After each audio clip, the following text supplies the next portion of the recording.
Hi there, I'm live and I'm a little late because John Birmingham kind of just before I was going to go live got a hold of me and said he was going to get rid of all of my stuff that's at his school. Yes, I've left it there a bit, but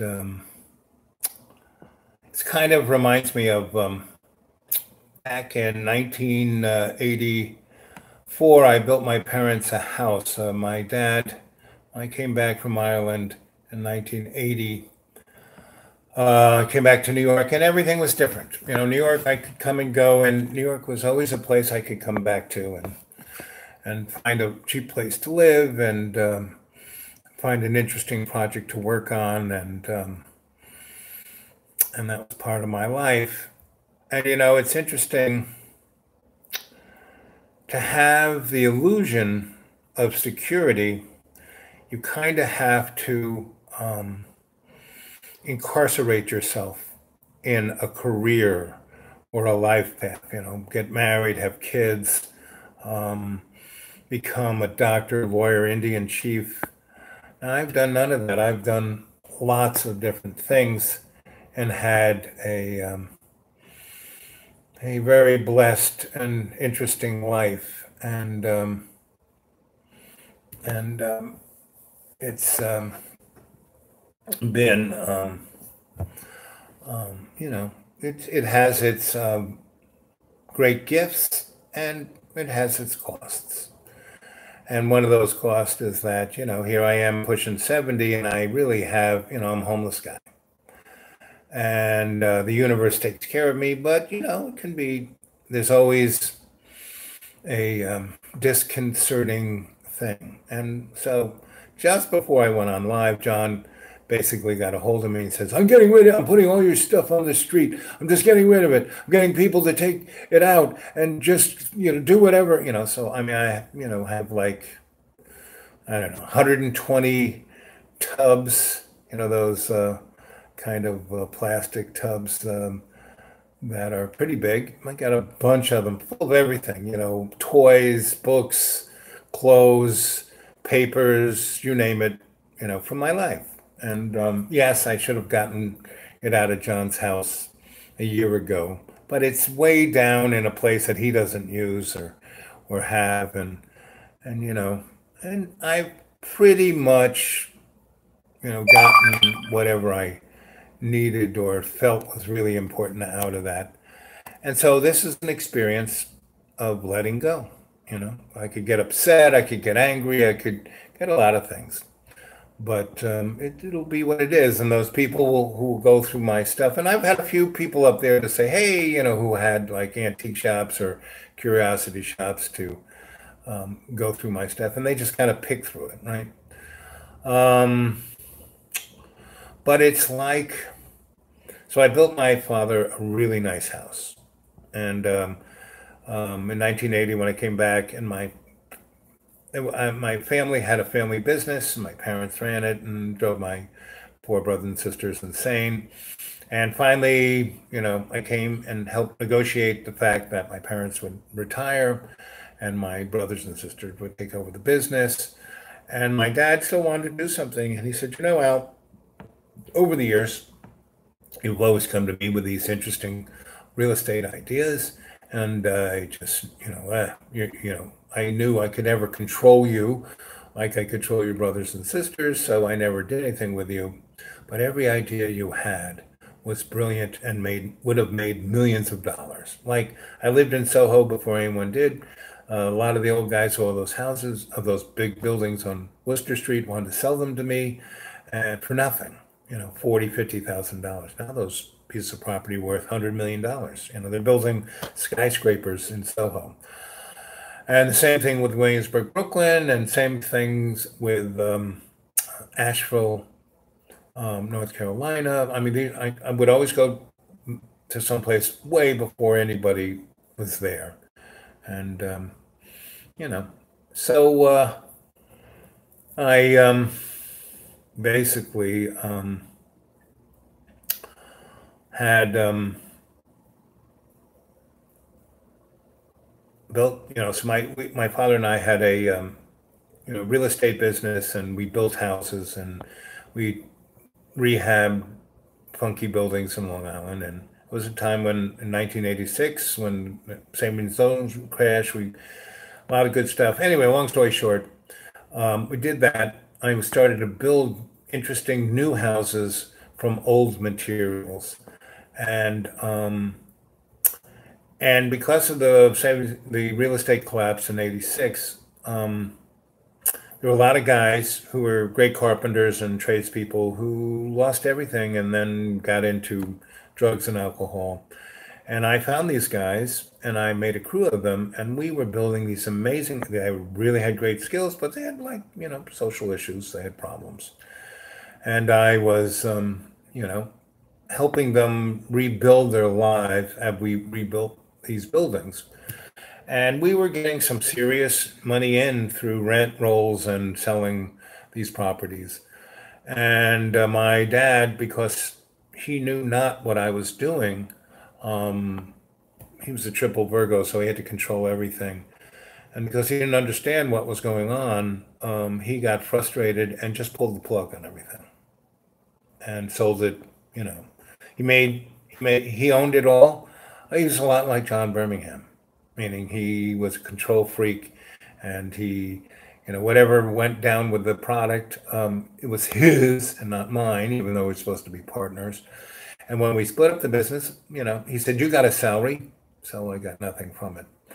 So I had built him a house that was really a special house, and in that house, I built a secret closet. And so I went back to Europe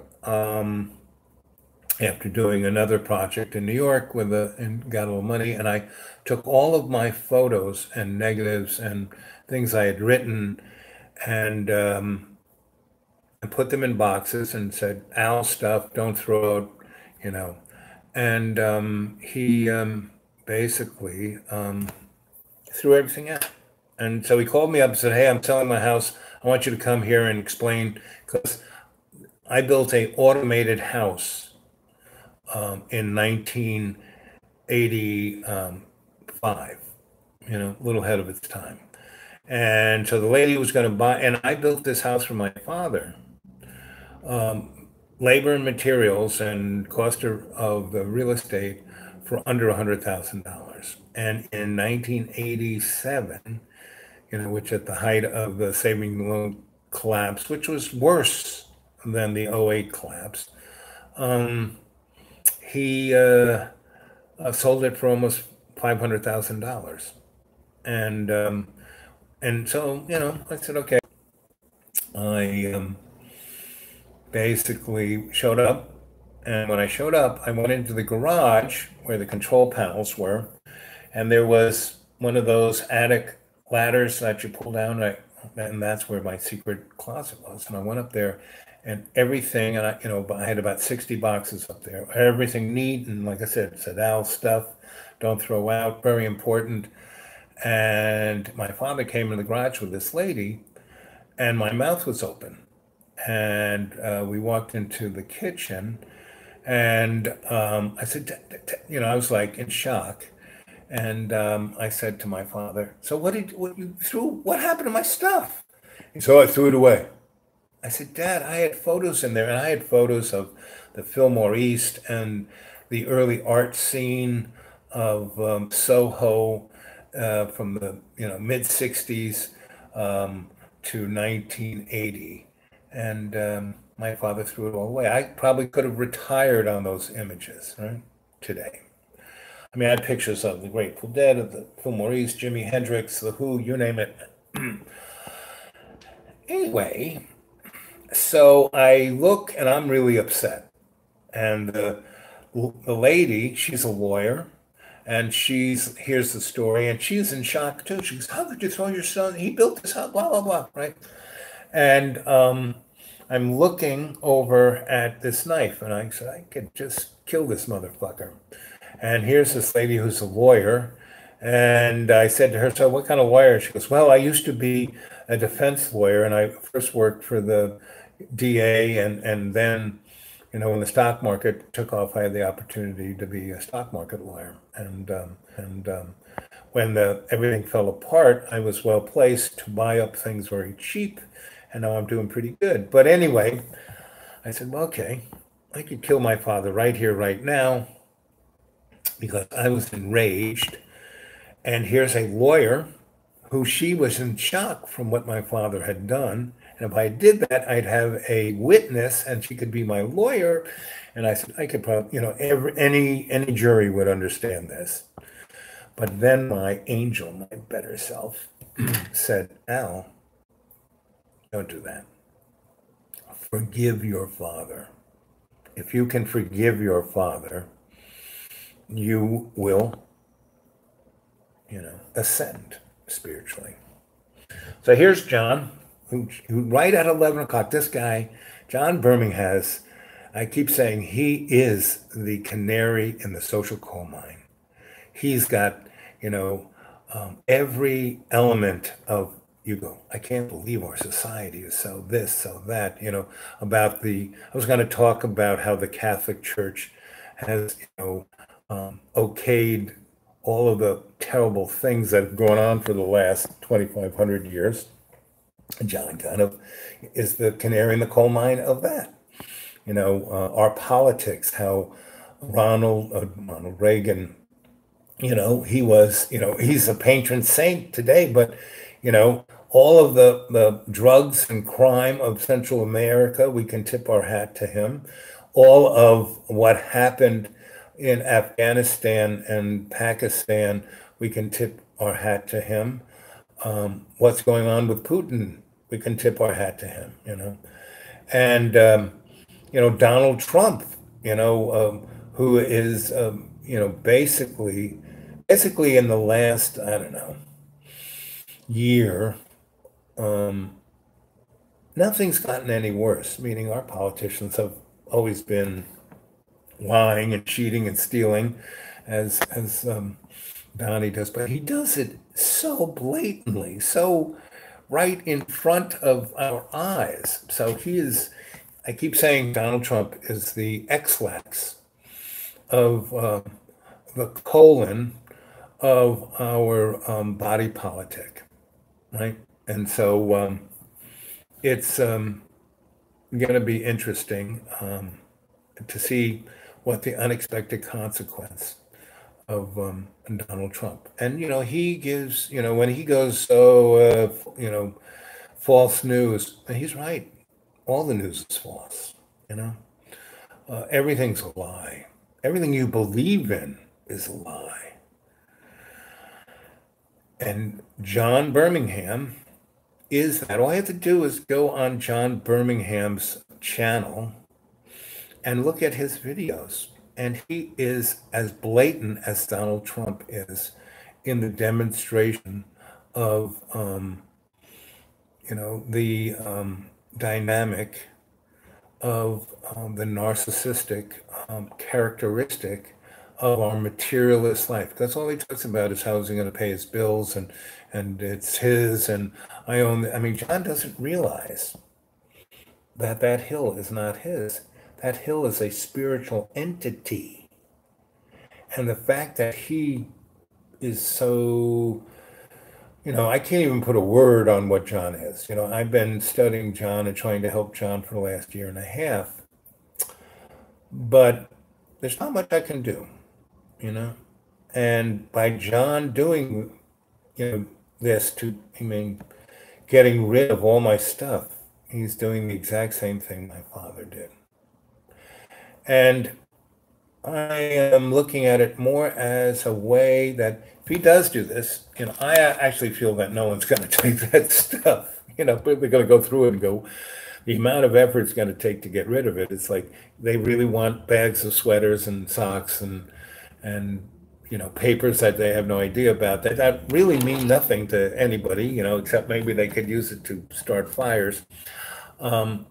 The amount of effort it would take to get rid of that, no one's going to take that stuff. So I'm not really worrying too much about it. But if they did, it would be a cathartic kind of release from me that really, actually the stuff there kind of holds me to John. And John, I'm really the only friend John has. And by John, if John does get rid of all that stuff, really, I'll have no real reason to have anything to do with John Birmingham, and that'll be it, you know? And it'll move me forward in a way that, it'll, it'll be good. Whether it's there or not, it'll be my life will be fine because I am going through a cathartic change of such.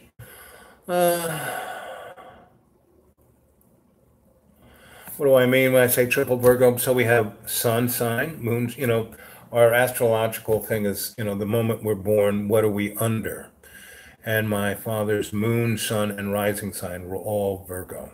And my mother's was a triple Capricorn. So everything, her sun, moon, and rising sign were Capricorn. So that's my parents. Unbelievable Virgos and unbelievable Capricorns. Virgos are right about everything and have to be right about everything. And Capricorns are control. They control they have to control everything. So my mom was the admiral of the Navy, and my dad was just the captain of the ship. He steered the boat. So if John does this, that'll be kind of the end of I will always be John's friend, but I don't have to have anything to do with him. He can, stew in his own juices, So he gets, the stuff, like I said, the stuff I got there. Yeah, I'd like to go through it, and I'm sure there's a lot of things there that would be very meaningful to me. But if it disappears, So I asked John, so if people come up and go through it, just get their names and phone numbers so I can talk to them. Well, I don't know if I can do that. I said, what do you mean? I'm sure that, you're talking to them now, so you have some way to communicate to them. He goes, well, that would take too much trouble. I can't bother myself to do that. Meaning, I always think about John first, and he can't think of anybody but himself. And everything he does, and everything everyone does, that comes from that narcissistic point of view. If you want to really suffer, just look at Donald Trump. His narcissism is the bane of his existence. Do you think that guy's happy? You think Donnie's happy? Does he look happy? There are probably moments because he's such a, he's like, I can't even put archetypes onto Donald Trump. And I can't do it to John Birmingham either because they are very similar in that they have so many different, you can't call them psychoses and neuroses because they're just, and that's why both of those guys represent, of any archetype, they are archetypes of the canary in the coal mine of our social culture, in years from now when historians and sociologists are studying the end of this empire, this end of this social dynamic, they're going to say John Birmingham and Donald Trump caused the end of this empire. Because, see, John is in one of the most spiritually dynamic places on the planet. And by being so narcissistic, it is amplifying that energy. He's like, a 50,000 watt transmitter, And so representing something that I'm just writing down in my notebook and, getting it ready for the next novel. And again, kids, go to my blogspot, X-rated, XRATTED.blogspot.com. And,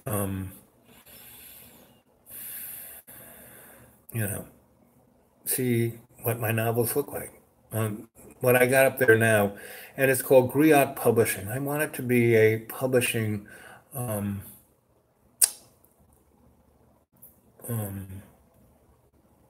spot blog that you guys can put stuff on.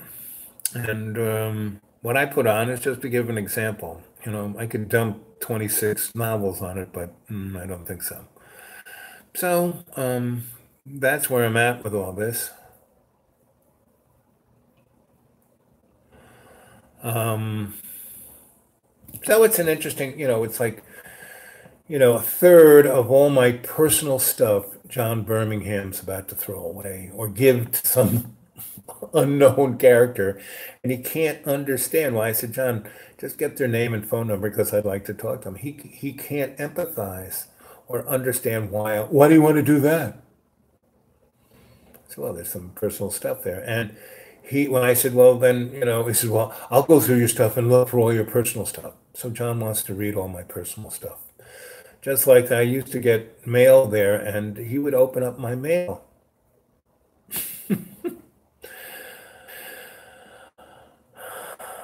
But everything he would do to people, how he would talk to them, how he would devastate their emotional presence, that's what he was most susceptible to. There's a psychologist who was like the Freud of France. He was called Lacan. And he said, whenever you go within the dynamic of people, what's your problem? You are this, you're so this, you're so that. You're actually talking about yourself, And when you come from a place of blaming or judgment, it's really blaming and judging yourself. And whatever I talk about John, like I keep saying, he is the canary in the social coal mine. He represents us all. We all have a little bit of Donald Trump in us. We all have a little bit of John Birmingham in us. We all have a little bit of Adolf Hitler in us. Otherwise, these really bad things couldn't happen.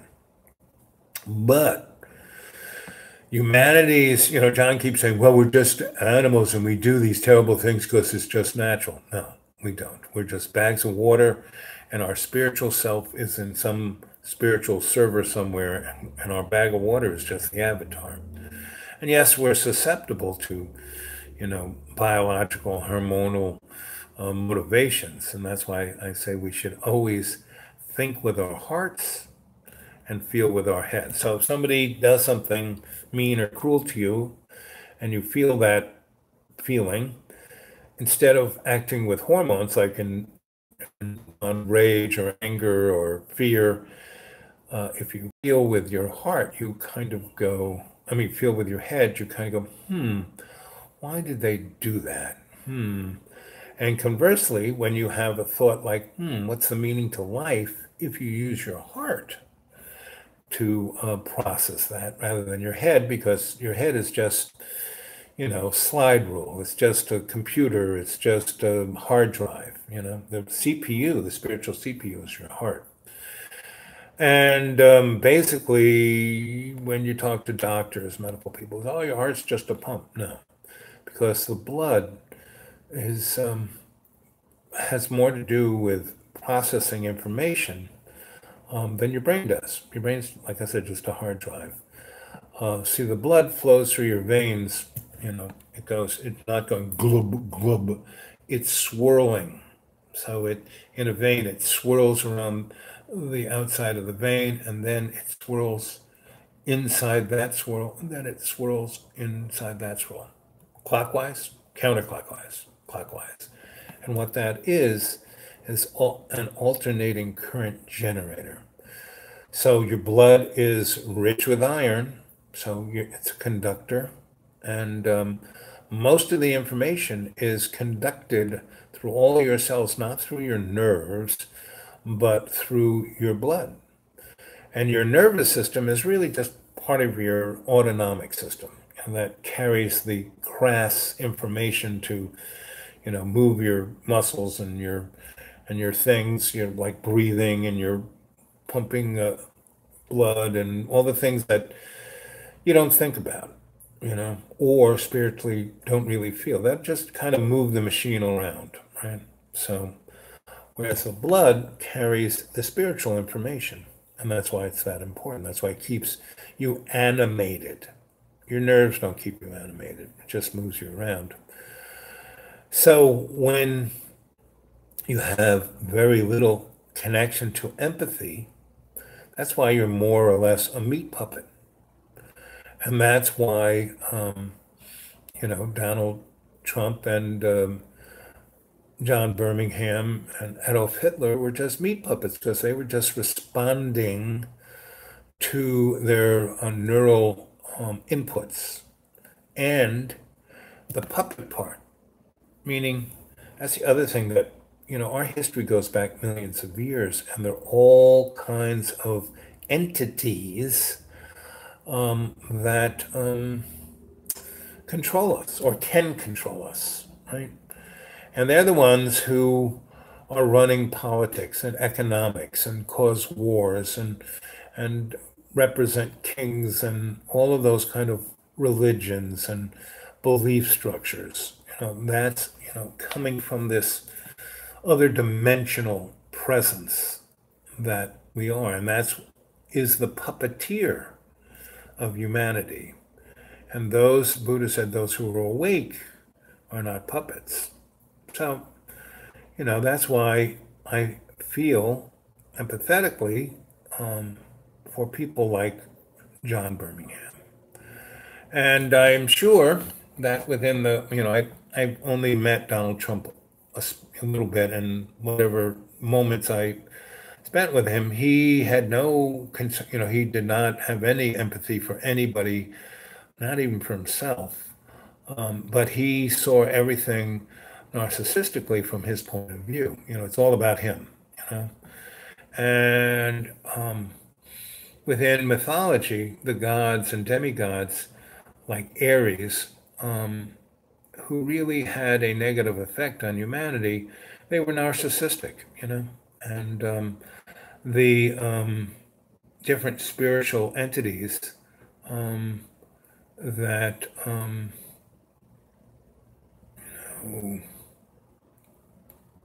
represented humanity, come from other dimensions.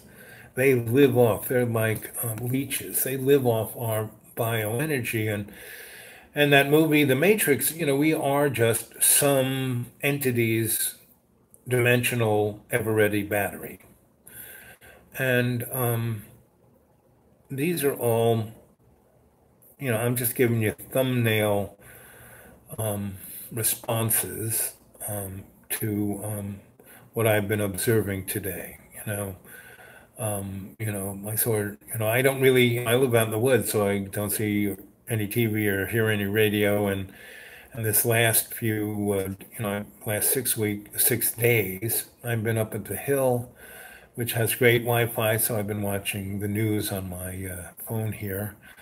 And I've stayed at friends that have a TV, so I've been watching some TV. So I've been exposed, the two things that, or so the three things that have really motivated my 3 live chats this evening were that whole thing that Giuliani talked about, Donald Trump, you know, um, you know, truth doesn't exist, very 1984-ish. And again, what's moving us towards totalitarian, and we've always, materialism is a totalitarian state. So we've lived in a totalitarian state, and we've been given the illusion of freedom through the dynamic of nation states. And, and we've been given social order through the dynamics of politics and religion and finance. And all of these things make, humanity a puppet, and that those puppet strings can only work through narcissism when we come from the point of view of materialism is a representation of who we are.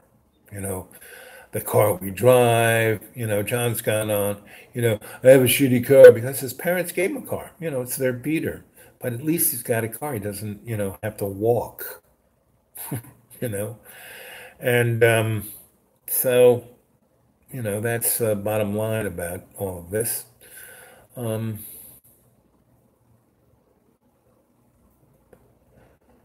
yes, reminiscent of the 1920s political, and as I always say, history just repeats itself. So we're kind of going to that same place. And you know what was quite interesting? The United States has when we were in the Depression, we had that was done on purpose to force us into an emotional state, so certain entities could try and force us into being a fascist state, and they almost did. They almost had a coup against FDR, but he was able to you know but he was still susceptible, meaning he had to do what they said, so they didn't kick, go in and shoot him like the czar. They just or replace him. He just was more, he was trying to be more representative of the Constitution and the dynamics of the Bill of Rights. But, so these rich people, they almost had a coup, and he stopped it. But part of making the deal of stopping it was he had to go along with their plan, and part of their plan was to throw us into World War II. And, a lot of people go, how did the Germans go for Adolf Hitler? Well, the day after the end of World War One, they went into the Depression because of Versailles. The armistice of Versailles basically took all their money, all their industry, all their everything, and threw them into, destroyed by the war, and they weren't able to rebuild it. And their political structures were, the kind of chaos we're experiencing now. Well, Germany had that chaos to the 10th power for 20 years. And Adolf Hitler came in, and because he came in with the National Socialist Party, and he just squashed all of the squabbling and focused the German folk in the way German folk can be focused. Yeah, like the guy said, World War One smashed them into the mud. If you go see the movie or read the book, Cabaret, that whole thing, everyone to the cabaret to forget, to drink, and to do drugs and have wild, crazy sex. And it was, so Berlin and Germany, for those 20 years between World War One and World War Two, not only was destroyed economically, socially, morally, spiritually. Every pervert under the sun who had money went there and could buy anything they wanted because people were so desperate. People sold their children into sex slavery. And Philip K. Dick, yeah, his books are great because he really had, he was a guy like me who could look at trends and see what was coming down the highway. And his books really talked about what's going on. Like my X-rated blogspot, XRATTED blogspot.com. My novels are made up of short stories. And so there's a short story in there called Ray. And it's about, I wrote it, 6, 7, 8 years ago, right before the '08 crash. And it was about the year 2035. And meaning you couldn't go outside without a spacesuit. No one drove. We all had like George Jetson cars that hovered because things were so hot that all of the asphalt roads, I mean, if you stepped on them, you went into you sank into your ankles and it burned your feet off and you died. Or if you tried to drive through it, your car would sink into it and catch fire and you die that way. So had to be transported by hovering aircraft, and the buildings and such were had electromagnetic fields, like the force field of the Enterprise around them, and only the rich had a good life. Everybody else was basically a slave, and and that's kind of where we're going unless we change. And we can't change by blaming one group or another. It's not the left or the right. We are all our relations. And that's why I am, John is my friend. He has thrown me out of his house 26 times, just like he's about to throw all my stuff on the curb. And everything that he does and goes wrong, he'll blame somebody else, his parents or me or somebody, right? So, about a month ago, last time I was there, whenever I go there, I bring food to feed him for the 4 or 5 days that I'm there. And I make meals and I leave them in the refrigerator. So all he has to do is empty them out of the container into a pan and just heat them up. And um, yes, we can see ley lines. They're like shadows. You can see, especially from the air. It's like those drawings that are done in the ground in Central America that you can only see from the air. I forgot what they're called. And those were built on energetic lines. That's how they were there. And if you have knowledge, it's like, how did those 60,000-ton blocks of the pyramid get moved? Not by thousands of guys pulling them on logs up with ropes. No, they could levitate them because, when the blocks were put together, today you go to the pyramids and you go to where those blocks are on the pyramids, you can't even pick out a hair and get it to fit between those blocks. And they didn't use any, no masonry, the stuff that you use to put bricks together. They didn't have any of that. These blocks are just right next to each other, on top of each other, connected to each other. It's like they were melted like butter into each other. So there was some pretty interesting technology used, way more advanced than what we got now. I mean, today we think we're hot stuff, the height of humanity's evolutionary. Oh, look at us. We got cars, we got airplanes. Not really. We are like monkeys with Bic lighters. And because we are so susceptible to the chemistry of our emotions, we can be manipulated. I mean, that's what advertising does. Look at John. Why does he spend so much money on those shorts, on those shoes, on all the things he wears? I mean, that stuff is, I mean, I get my stuff out of the garbage. That's why if he throws that stuff to the side of the curb, well, half of the stuff, that's where I got it from. So, anyway, it'll be interesting to see what happens in the next 10 months to 18 months are some of the most critical months of humanity's existence of the last 100,000 years, because all of, do you know what biorhythms are? Our bodies, our bags of waters have these biorhythms.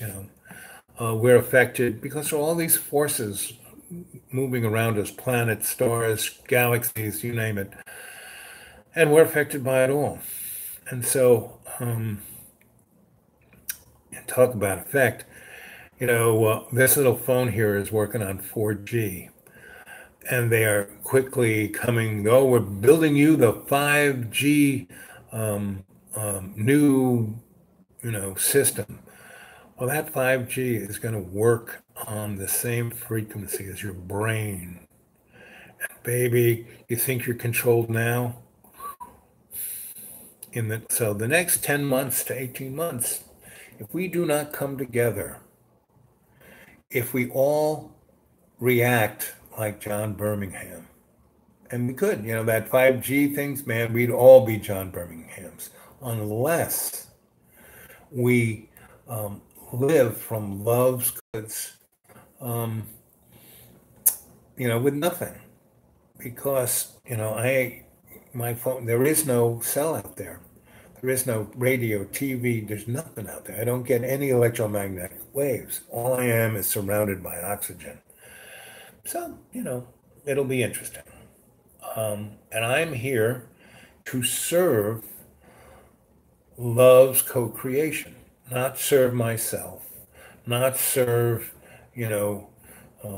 some materialistic belief, not serve, oh, I need this. Only my hair was the right color. If only I could work out and be cut and have the right, no. I try in every day and every way to take love's piece of the earth and make it stronger. And that's the only thing that's keeping humanity and our culture together. But we don't have a culture, we relinquish our culture, Look at the art of the 19th century and the early 20th century up to about 1970. And that from that point on, pretty much art and aesthetics became 100% money talks, nobody walks. So we are at a, if you, my family, if you, the adepts, can step up and touch 10 people's hearts. And that's, why did I, people ask me, why do you have anything to do with John Birmingham? Let me just, and, on the material plane, it's right. I did a lot of stuff for him, and all he could do was complain, yell, blame, and throw me out under the bus 26 times. But every time, and he did it, and then, and the last time he physically did it within the context of, that, the last time was last Christmas, day after Christmas. This girl came from Moscow, and he thought, oh, she's gonna, and I made him a real nice dinner. I always am cooking for him. I'm always taking care of him. I'm trying to balance. He's a Libra. I'm trying to make sure that he eats balanced meals so he can be balanced and I can get along with him. Because when he goes, like when we talked, he called and communicated and interrupted this. So that's why I started this about 10, 11 minutes later than I said I would. Because John said, I'm throwing all your stuff out, It was a little bit of a shock. But not really, Yes, I should have probably gotten it out of there a year ago, but that's, like I said, half that stuff I got out of the garbage. So I really don't see people, once they go through that stuff, they're going to go, I really don't want to, the amount of effort to get rid of that, not so much. So I'm not really worrying too much. And on the positive side, if he were to get rid of everything and I never saw it again and never could go through it, that would be a gestalt of amazing positiveness, because I would move forward in a way that stuff shamanically is kind of holding me back. So, I got enough stuff, and there's always other stuff and other garbage that I can find. And so, this is how we have to look at things. We have to really, and why I keep having stuff to do with John, because he constantly gives me the opportunity for me to step up to be the better person, right? So he's a blessing in disguise. Yes, he is, frustrating. He's, he just does stuff like, so the last time, why I left Sunday, meaning I had my feet operated on today, but he bug bombed, and I'm any of you folks out there who are my adept family, you're sensitive to everything. And he blasted the school with those, bug bomb things, you know, all over the place. And he set them off outside my, I woke up, so I just got in my car and drove away because I couldn't stay in that building. And and the bugs that he thinks are in that house aren't insects. They are spiritual entities that are crawling on his skin because he won't be empathetic. I give him the opportunity, he throws me under the bus. So this is how he reacts. He's a reactive person. He doesn't think about anything. And so he's got a really good education. His mommy and daddy spent the money to send him to art school to, be a theater guy and movie guy. They bought him in. He wanted a, $5,000 drum set. They bought it for him. They wanted, $1,000 guitar. They bought it for him. Whatever he wanted, they bought for him.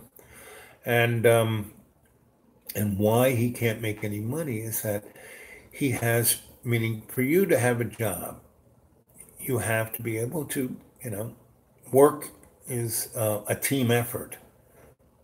He can't do it because it's all about John.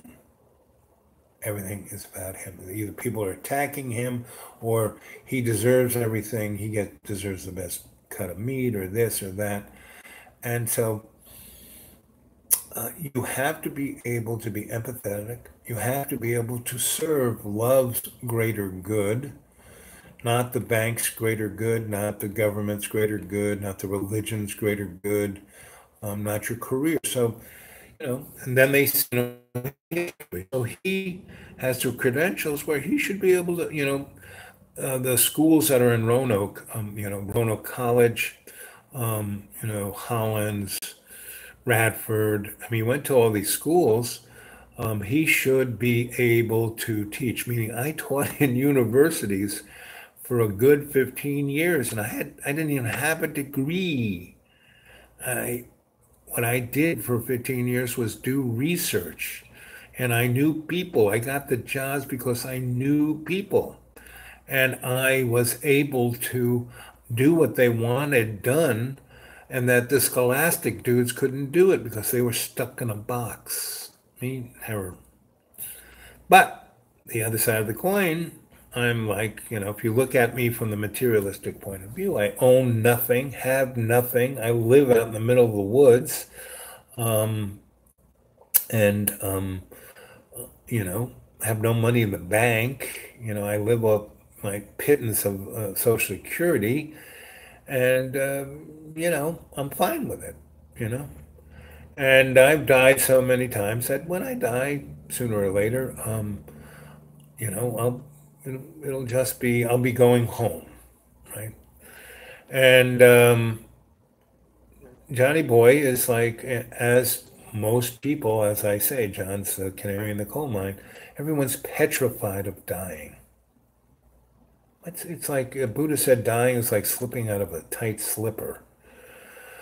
He also said that if you're not ready to die, you can't live. If you're not ready to die and you're not living, you are the walking dead. And that TV show, The Walking Dead, is a metaphor for what's already going on. Just go to Walmart's. Everybody in there looks like the zombies in The Walking Dead. So, so that's what's happened today. Where's my home? My home is in my heart. Like someone was saying, so you live out in the woods all by yourself and you don't see anyone? Don't you get, I don't get lonely. I am totally happy there because I am totally happy with myself. John is miserable up at the school. People are miserable with whatever they got. I mean, I used to work for really rich people, desperate lawyers, and they were miserable. They had to, I spent 10 years with those guys working for them. And when I was working for them, they take me out to lunch and dinner and breakfast. And, within the construct of those 10 years, I really only worked 11 to 20 weeks of the year. That's all I had to work. And when I was working with those guys and sharing their lifestyle, I was eating every day 20,000 calories, give or take. And that's why I gained 200 pounds. That's why I got diabetes and neuropathy and all the stuff I got. And today I went to my podiatrist and my bone doctor. I forget what they call those guys. It's on the tip of my tongue. But anyway, I got one of my, 3 times a year, they give me a full look at, x-rays, all that stuff. And, they go, you just amaze me because you're still alive and you're walking around. You're not, you no longer have the metal clamps on your leg. You no longer have a walker. You're not in a wheelchair. We haven't cut your legs off. And one of the reasons I'm there, yes, just like Jed Clampett, the countryside is the place that you'll want to be. And I live in part of the country where there's nobody. And there's, like the school, that's, people, oh, that's so beautiful. It's so nice. Well, yeah, but you're 8 miles to downtown and you're on the north side of facing the valley. So every microwave, every radio antenna, every TV antenna, every cell tower is like bouncing straight at the school. And the only thing that protected that holler where Inga's house was and the school was the energetics of Olga's unconditional love for the spirit of the hill. She knew all about it, and she was totally wired. And once she died, and once I moved away, the hill had nobody to co-create with. So all it could do was look at the neuroses and psychoses of the people who were there and drove them even more crazy, had them drink even more booze and do even more stupid things because the hill thought, well, that's what those people want. So, hey, I'll just double down on it. And so pretty much everything is dying up there. The trees, meaning, when I got there, when I bought the place in '05, the forest, you mean, the school was covered in berries and in bellflower vines. So hummingbirds were covering the trees. Butterflies were, I mean, just unbelievable amounts of butterflies. And you could pick the berries out the window. You could go out on the porch. And John took all of those plants down. He chopped them down because the north side of the whole house, it's a concrete house. It was all covered in, these orange vines, just beautiful flowers with, hummingbirds all over them. It was amazing. It was like you could just sit in there and the hummingbirds ate all the bugs. If there are any bugs, it's only because the hummingbirds are gone and the frogs are gone and the turtles are gone and all the butterflies are gone. All the things that kept that hill in organic balance are gone. Mostly because John ripped all the plants off one side of that property. And by throwing that out of balance, it pretty much threw that whole side of the hill out. And because I used to have my school upside that hill and had people camping out, he wants to put people in the bedrooms. Now the bedrooms in these little teeny like cells. It was much better when people, lived under a tarp out in the woods. And the hill loved it and thrived and was beautiful. And even the earth of the hill is dying. And it's got loam, and that's one of the things that causes that hill to have an artesian well. And if that hill dies more than it has so far, the really good water and the well itself will kind of dry up. Now, we've had a pretty wet, as long as we keep having a wet season, the well won't dry up. But in the 15 years that I lived there, or more, the we did have a few droughts. And the well never gave up the ghost because its healthiness of its psychic energy. But, that's an artesian well. And the well is about 200 feet below where the first, sink is. And when it's raining a lot, you can turn off the electricity and the water will still come out the sink. All the sinks, even the ones upstairs. But when we had a drought and it didn't rain for like almost a year, the pump would pump the water up. But if you ran it, turn the electricity off and ran it for a long time, the water wouldn't come up as easily as it does now. But that whole area is ready for, we had two droughts which set into the cycle of droughts there. And it's no longer, so tonight's been a very international night. People from New Zealand and South Pacific. And welcome home, everyone. And I'm just talking about what we think is, the natural world. Well, it's not. It's all an illusion. We're just bags of water. Our bodies are just avatars. Yeah, it was perfect drinking water. When I had that well drink, I doused it. And, the school is about 2,800 feet above the valley. So it's on top of a mountain. So when you drill a well, you usually got to go pretty far down. So I doused it, and I took some contractor's orange paint and put a big X.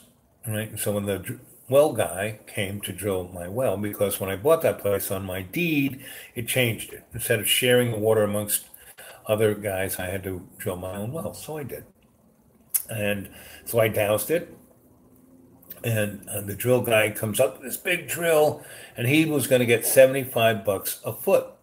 Right? And this is when I was making serious money, and that was not bad. Even if he had to go down 1,000 feet, it wasn't a big deal to me then.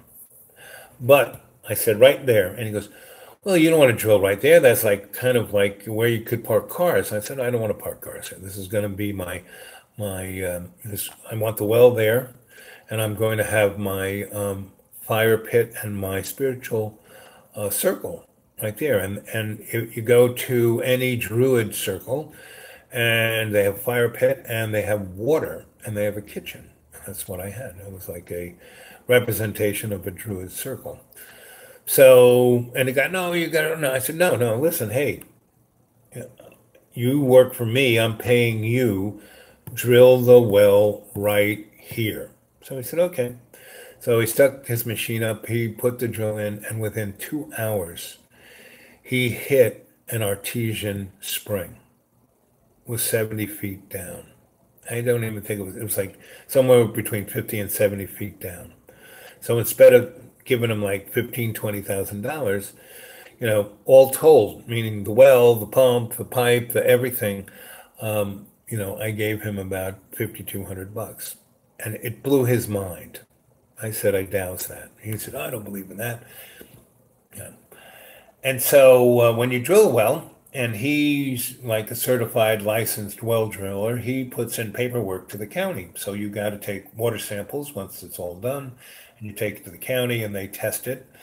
And when they tested my water, the guy said, this is the most purest, greatest water I've ever seen. He goes, it not only is pure and it's unbelievably soft and this and that and just the best water, but it has all the minerals it should have in it to make you healthy.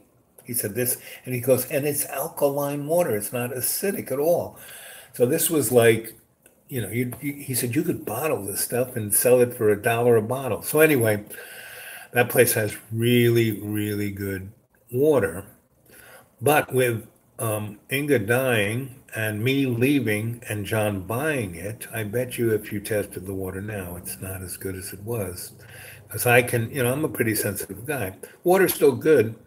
I mean, it doesn't, you drink hard water in Florida or sulfur water, or chlorinated water. But I can taste that it is not as good as it was. And I know by so the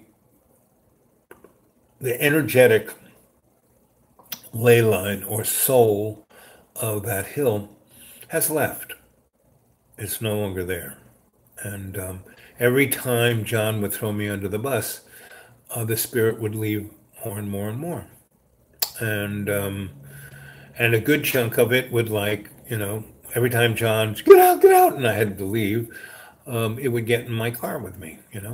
And so what's left are the spirits. And ghosts, I see ghosts. Well, he's going to see a lot more of them, and they're not going to be too happy with them either. So everybody, whatever you do, meaning I have pretty much instantaneous karma. Meaning when I was 6, I realized I can't lie, cheat, or steal. Traces of banana. Wow. I love you guys. You make me laugh, and that's a good thing. So I have this instantaneous karma. If I go into Kroger's and the lady gives me 10 cents more than they should give me change, I have to give it back to her. Even if I go out and I change it in the parking lot, I have to turn around and go and give it to her because it's I can't steal, and getting change that way because it's their fault. No, it's not. Now if they give you, you know, if they scan it and the scanner doesn't charge you what it's supposed to be charged, and well, that's a different thing. That's like the ghost in the machine. But if the lady makes a mistake and you catch it, you got to give it back to her because she'll be held responsible. So, and being your worst devil.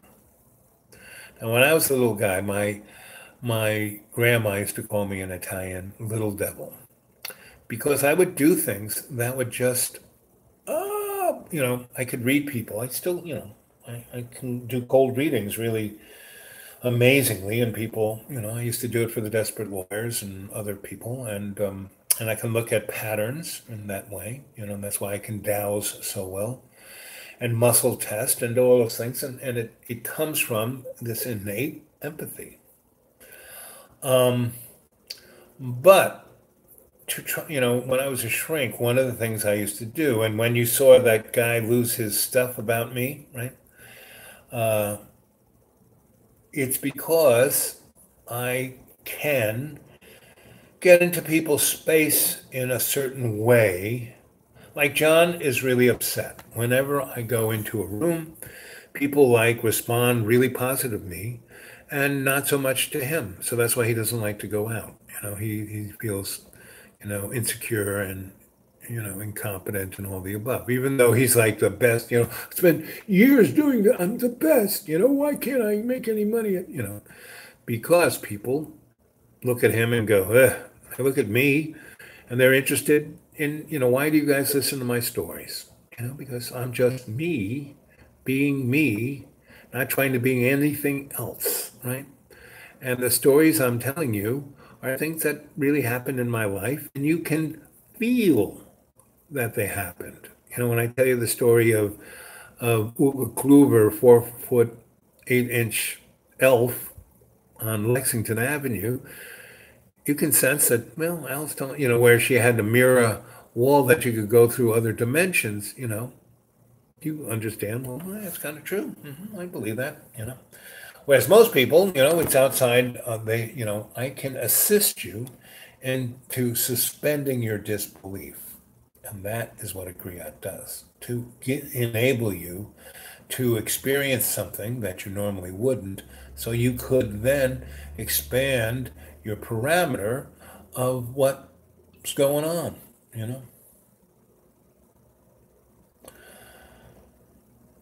So, so that's what's went on today, and so I'm in a place that has Wi-Fi that's strong enough and good enough that I can do this live chat thing and talk to you guys and get response from you, which I really love because it's great to be with your family. You know, of adepts, people who are really searching, looking, wanting not to be the bag of water, meat puppet. You know, you want to ascend. You want to be your best self. You want to be that angel on your shoulder there, and you do your best to be that. And John, on the other hand, can't do that. It's not that he makes the choice, I'm going to be the devil. No, he can't. I mean, he, his core, just like all human beings, every soul is good. It's made from that love. Souls are made from that love. So that's John. But he has been so damaged, from his experiences, and they're not even, you know, you want to see some people who are really damaged, the folks who come out of civil wars, modern civil wars, our Civil War, all the civil wars in Africa, Syria. Meaning, I went to Syria in the early 70s through Sweden. And it was an amazing country. It was like a a touchstone to our history. And it was, destroyed. I mean, the Baathists had been around for 40 years.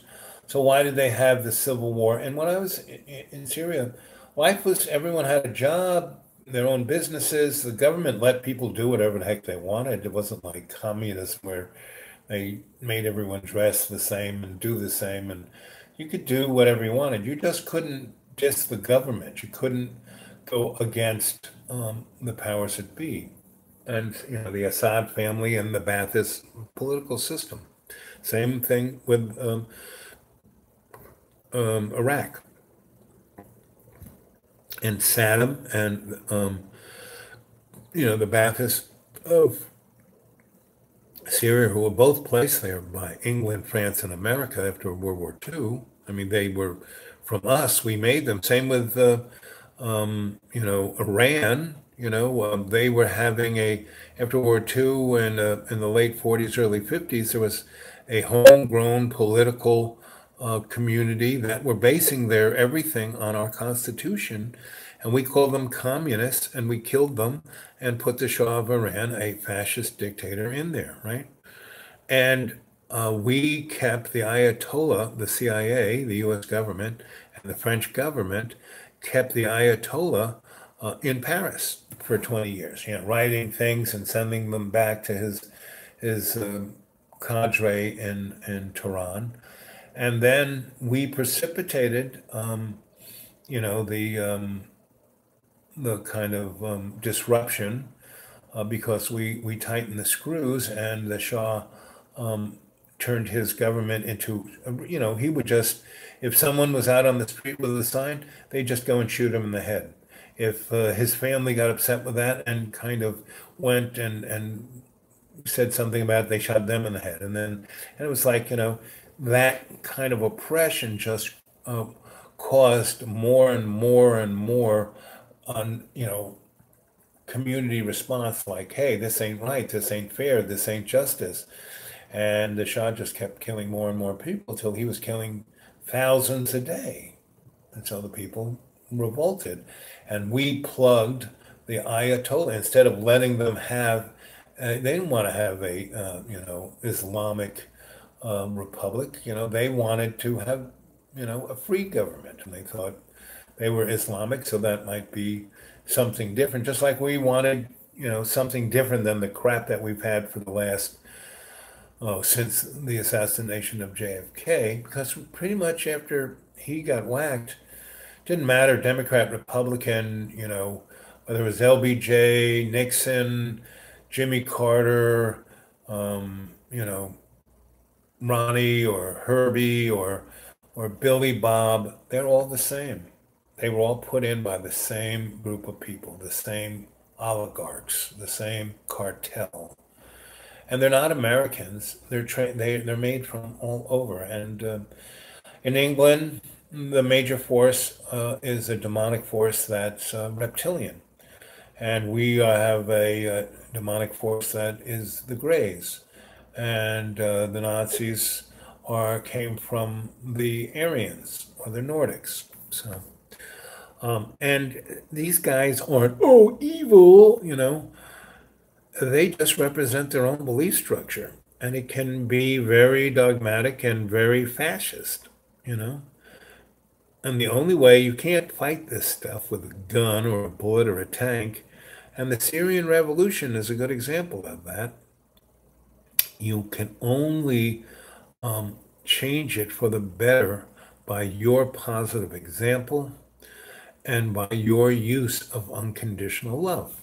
So, John Birmingham has been my little experiment of my unconditional love being focused on him.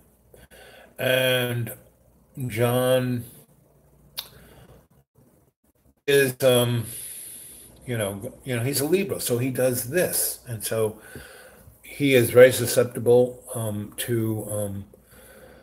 he's very susceptible to tobacco, sugar, alcohol, but really caffeine. He drinks a little caffeine. I'm sure his idea of throwing all my stuff came from his drinking 4 or 5 cups of coffee one day, because he was trying to stay away from it because he knew that the coffee was, driving him nuts. So he hadn't drank any coffee for the last few weeks, and it slowed him down to the point where I can't do anything. I don't know what to do. I'm so depressed, right? So I'm sure his, utilization of caffeine has manifested him throwing everything out. But again, so if he does do that, if none of my stuff is there, I really won't have a reason to go see John. And so he won't have a single friend. Meaning he has people that, are not the best. So, and if I don't see John ever again, I will thank John for him motivating me to move forward and to letting go. And if all this stuff ends out on the street or wherever these people take this stuff, it'll be, a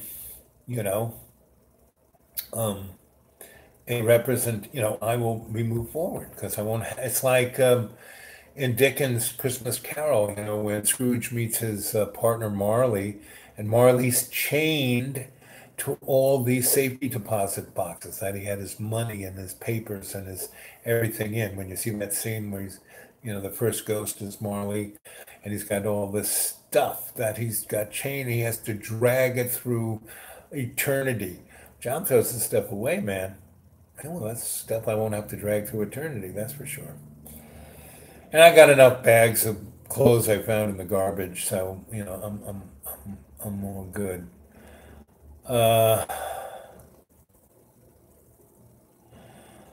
So pretty much, no matter, and a lot of people go, I can't believe I am so sorry about what's going on. Oh, no.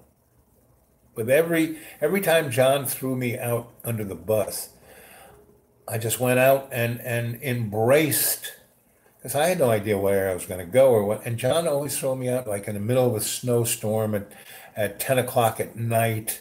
Not like I could have something planned. Like, can I go tomorrow morning? Can we wait till a day from now so I can call up people and see whose couch I can get on? Get out now, because he would have drank 3 espressos and go on that way. And it was the universe, putting me through a stress test, but it wasn't stressful because as soon as I started to go down that hill, I would feel that, a bit of Hill's love would get in the car with me, and I knew I was safe. And those 26 times that John threw me out, I had amazing adventures. Like, I think I told you guys, the first time John threw me out was John and I made In the summer, a few weeks after we closed in September, I think, 2015, I think. But he needed help transitioning into that place. Plus, about a month or two before we closed, he had to sell his house. He had no place to live, and he said, "I have no place to live. Can I live up here?" I said, "Sure." He goes, "Well, pay me rent." I said, "Nah, don't pay me rent. Don't worry about it." And so once we closed, I had like 2 months to get out. So 2 months turned to 3 to 4, and it turned all the way to, and I went away to Florida that winter and then came back. And because John kept, oh, can you come back, please, please? Because I was the closest thing he had ever to a friend, because I never dissed him. I always watched his back. I always talked to him. Um, I'm a trained person that can understand and help people to move forward. And that's what I was trying to do, because I was going, okay, I need to, I'm on the healing side of my being really sick, but I still need a kind of space, and I have all my doctors wired in the big R. And so, you know, that's why I spent almost a year and a half with John. And John wouldn't have let me, he threw me out 26 different times every time he got, oh, I'm so anxious, oh, I can't pay, blah, blah, blah, blah. And you gotta get out, and, I didn't want him to lose his shit. So, I just get my car and drive away. And I would notice that was going to go. So before he knew it, I kind of knew it. So I had stuff in my car or put someplace or somewhat ready, but I never knew exactly when it was. But by the fifth time he did it, I had a really good sense, so I would have things somewhat prepared, and he would be upset that I would just get in the car and drive away, because he wanted to have a blowout. He wanted to have argument, or he wanted to feel, and by my just without being upset, I say, "See you later, John. Take care, be good." I would get in the car and drive away. It disempowered him. He felt like the little child again, being, take, 26 times. Yep, 26 times. So that first time he throws me up because so that summer, the first video he makes of me is I tell him a story about Jimi Hendrix, right? And he shoots that without asking me or anything. He kind of does it on the sly. And then I notice him, using his camera, and I realize he's videotaping me. And the angle he's doing it, it's like he's looking straight up my shorts at my dick. And I go, "Are you shooting my dick?" And you can't say anything about sex, but he's wired into that. And I keep saying to him and to you that you use it to get over on people, if you use it to hurt people, if you use it to control people, that's when sex is bad. Pedophilia, really bad. And look who's the biggest pedophilia on this planet: the Roman Catholic Church. They've been sweeping it under the rug. I went to a seminary, and it was severe. And when I tried to bring that whole thing public in 1964, that's when they virtually tried, they tied me to steam pipes and beat me, meaning I was being crucified. And if the janitor, who was my friend, hadn't found them doing it to me, I would have been dead, because the steam was definitely burning me. And they had broken, an ankle, a wrist, and a rib. So he shushed them away and cut me down and brought me to the hospital. If it wasn't for him, I probably would have been dead. So, biggest pedophilies, the Roman Catholic Church. And then any other social, political, economic group that's organized like them in that kind of hierarchy. Politics, ooh, baby. That whole thing about Pizzagate. Well, I don't know if that existed, but that kind of thing does exist within that dynamic of our politics. We have the most corrupt, we have the best politicians money can buy, and it goes all the way down to the dog catcher. Our politics and the big R. If you were to look, I mean, it's as corrupt as any other. Every municipality, town, you know, some, police chief or county commissioner or somebody every year is being found with their hand in the cookie jar. So the only way we can fix this is through unconditional love. And again, Donald Trump and John Birmingham are the two best examples that I know. I mean, I'm sure you know other best examples of that, that narcissistic inability to love. And those folks can't even love themselves, because to love anything, you have to love yourself first. So, how rats did on spade. Well, rats did the same way that humans do. They eat their legs off, and for our society, our planet, for the human race to really heal itself, first it has everybody in every day in every way has to take the piece of love and make it stronger. They have to do it for themselves first. And they have to reflect that love out to every person they come in contact with.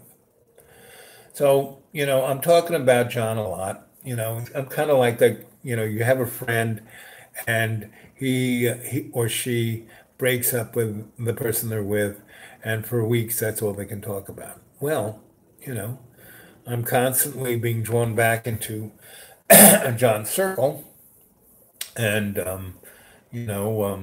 he so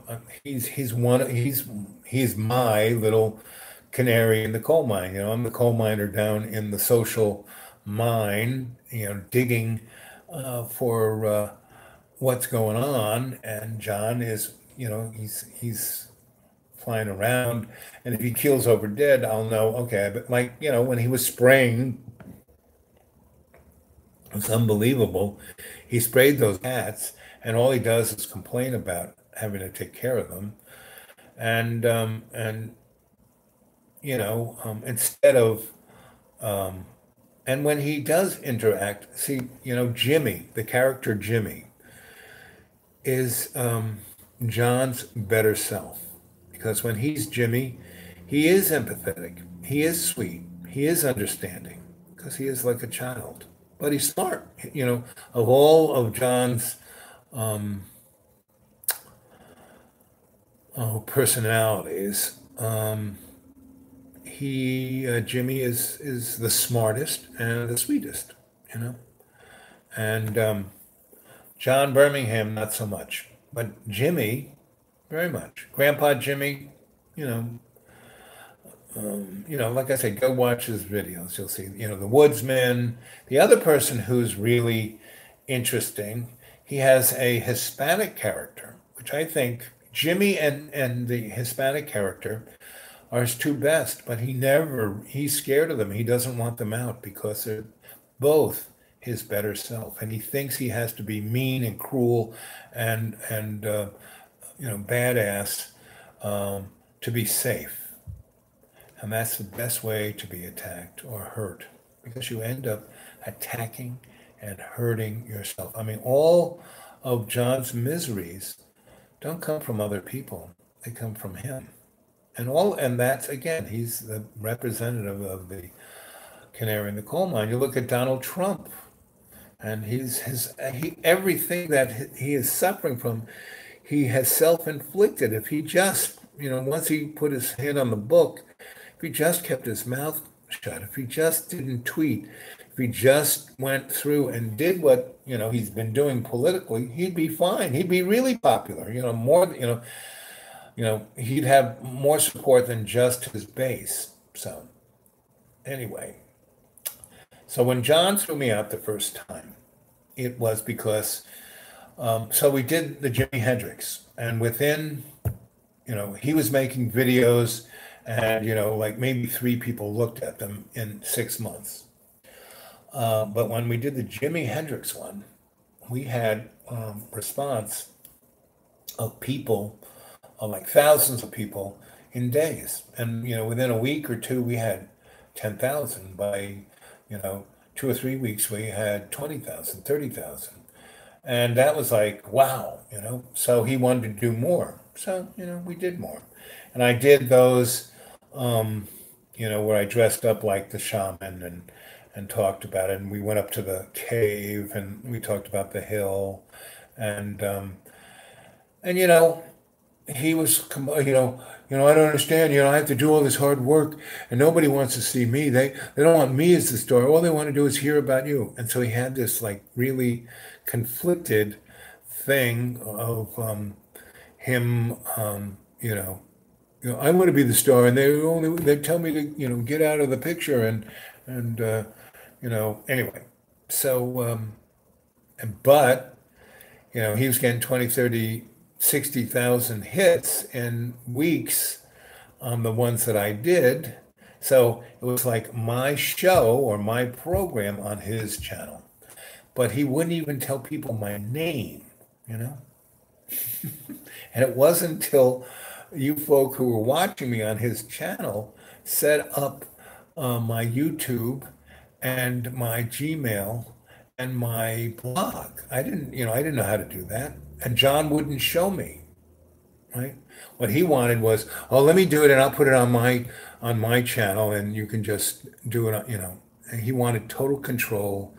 And he would complain about having to, now that I'm doing live chats and other things, it's not that hard, but it was like it was like digging ditches or like really terrible. It's like just miserable. So, you guys might go on to his channel and take a look at those videos if you haven't and make comments about how he treats me, and so he never gave me a nickel, even though we had videos. He said, "Well, we'll have a contract," and I was supposed to get 30% of everything that he got, and I haven't seen a penny. Well, it cost me a fortune for you to be here. Yet I was his servant. I went and ran all of his errands because he's I can't go downtown, all those people. Oh, I bought all the food and fed him for a year and a half. Now I've worked, taking care of folk, and I used to get, 1,500 to 2,500 bucks a week for doing what I did for John. And I fixed things, like there were just gaping holes in his place, and he and I put the sheetrock up all those holes, and I'm a really good taper because as an electrician, you're always making holes in walls, and I've got, I'm Italian, I'm really good at plastering and taping. So I did all of that downstairs, and I painted it, and I would do most of the painting, and then oh, you're doing it all wrong. I have to paint, and he would do around the edges, so it would be perfect. But he would act like it took, it would take him, I don't know, an hour. I'd spend a day or two doing stuff. And, and I put up his light fixtures, and walking around, it's painful.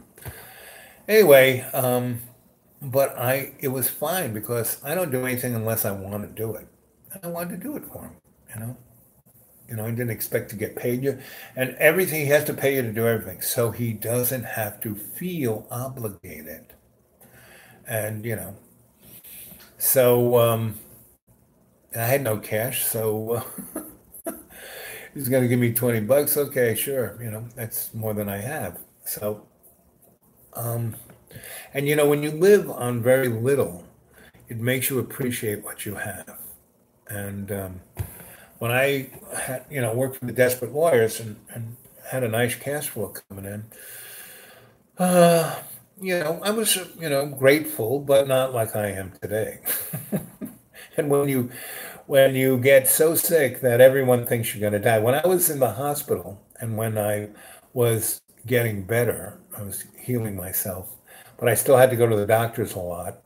Um, I was in the hospital one day and I was talking to this doctor, and he thought I was a doctor, like a shrink or something, because I was like, had this big long philosophic talk in the cafeteria, and he goes, you might want to he goes, do you like to gamble? I said, well, I buy, my disposable income is buying a lottery ticket. He goes, well, we got this thing going. There's a really sick guy, and we're betting on when he's going to die. Each pick time, day. And I said, oh, really? Well, what's the story? And he tells the story, and they were talking about me. So all the doctors in that hospital had a pool on when I was going to die. And so you come back from that, you're pretty grateful. And John has not suffered anything, you know. And so, and a lot of you guys have sent me, a nice. I get, great great communication through my Gmail, the Dude Awake 42 at Gmail, and I love it. And but a lot of you have given me your phone numbers, and we have great conversations. And anybody in America who's got a phone number and wants to talk to me, just leave it on my Gmail, the Dude Awake 42 at Gmail, and I'll call you up. And we'll have a private conversation. Tell me anything. I'll give you my little insights on whatever you want me to give you my little insights on. But those folks have said, oh, I want to send you a little something. And I give them my snail mail address. And I've received some really beautiful things. I mean, like little trinkets and drawings and poems.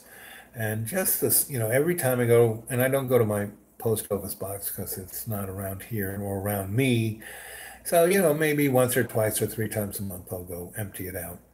And it's always got two or three really sweet little things in there. And that's why I keep doing this, because I know from the response I get from you guys in the live chat and in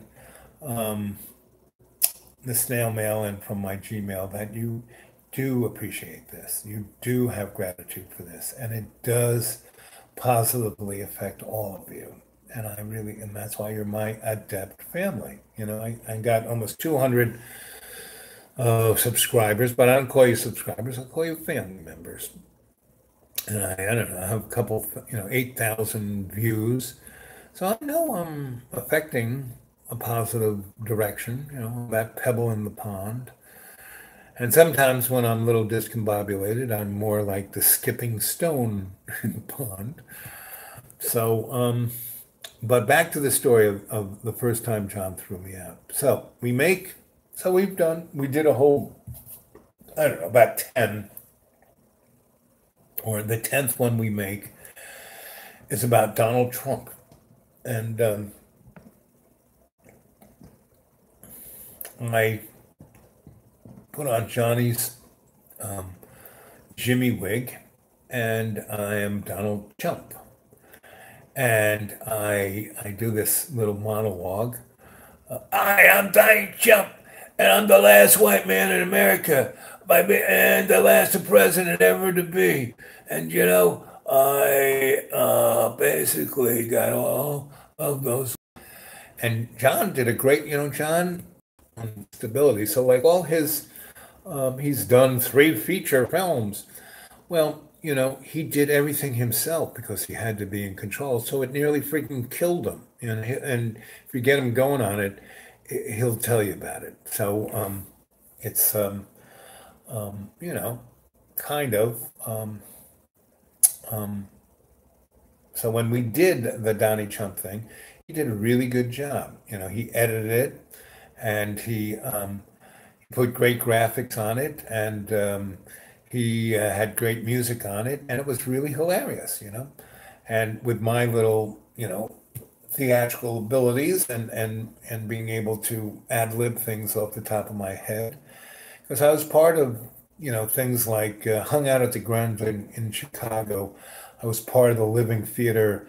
I was part of Herbert Berghoff, Uda Hagen Theater Company, and that's how they taught you, just like totally do it off the top of your, be that character and live it. So anyway, so we do this about 3 or 4 days before. I mean, we get it up on his channel 3 or 4 days before the election, and and Johnny's in his liberal mind. I want Hillary to win, and and so Donald Trump wins, and John freaks the frick out, and he thinks that it was our YouTube that made Donald Trump win, and he's scared that the liberals downtown are going to attack him. So he blames me for that, for his anxiety, and throws me out of the house. Right? And and it's raining. It's like a real rainy day. The day he throws me out, that day after the election, and I call around. I can't find any. Yes, WTF. And I have no idea where I'm going to go or what I'm going to do. And and he said, "You gotta get out." And I said, "John, come on, look, it's raining. I don't care, get out. Things are going to come out." Ah! And that was John losing his balance of his scale. So I said, okay, I threw a couple of things in my car, and the second time I walked out, it stopped raining like that, right? And I filled this car up with stuff I needed, and I got in my car, started the engine. As soon as I started the engine, it was still raining down in the valley. It was still raining over there, but a hole in the cloud opened and a sun ray beam came and covered my car. And as I drove down the driveway, John has done a few videos of him jogging down the driveway. You'd see, or if you look down it, you'd see the driveway. And I drive down that, and that sunbeam follows me all the way down onto the blacktop, down to the county road, and into the city. And it's raining everywhere around me, but not where my car is driving. and I and at the time, I was pretty involved in community organizing of the Black community, right? So I went down to this center where I worked. And, I did all this work, wrote grants for people, got money, started programs, all this kind of stuff, because I have experience in that. And nobody, thanks, Al, you're a great guy, but, got no money. But it was, access to certain levels of community. And I would, be my social scientist and do experiments with these folks. So anyway, I went to this one group, and they said, "Oh, wow, I wish we could put you someplace where we don't." So there was a church that I was working at that I was their community action leader, right? And I kind of changed the tenor and energy of that whole friggin' church and wrote them grants and got them money and made them happier and made them a community. And anyway, so I went in there, and the minister said, "Oh, well, if you don't tell anyone you're staying here, you can stay up in the daycare center," because they had these like little mats that I could lay on top of each other and go to sleep on. Anyway, so I was there a week or two, and I was, by being there, I was being even more active. And I used to, I'm a good cook. They had a great kitchen and a great common room, so I started cooking lots of meals and it was right in the middle of downtown. The court was here, the police were here, the mission was straight down that street.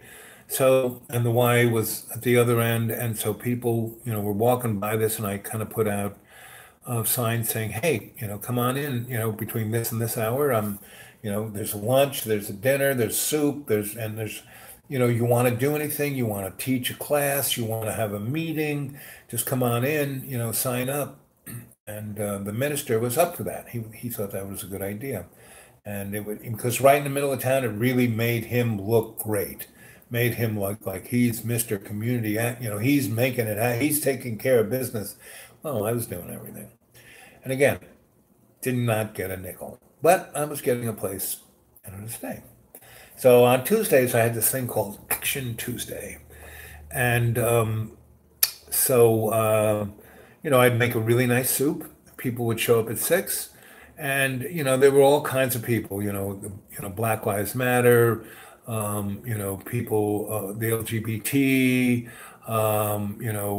community, all these different groups, and they would come together. And I kind of put out the word, just don't bring your people. I want as many different people to come and communicate to broaden this community. Because if we're going to do any real social change, political change, everyone's going to have to come together. So the black, the white, the gay, you name it, community, let's get them all together. So that Action Tuesday was going along pretty good.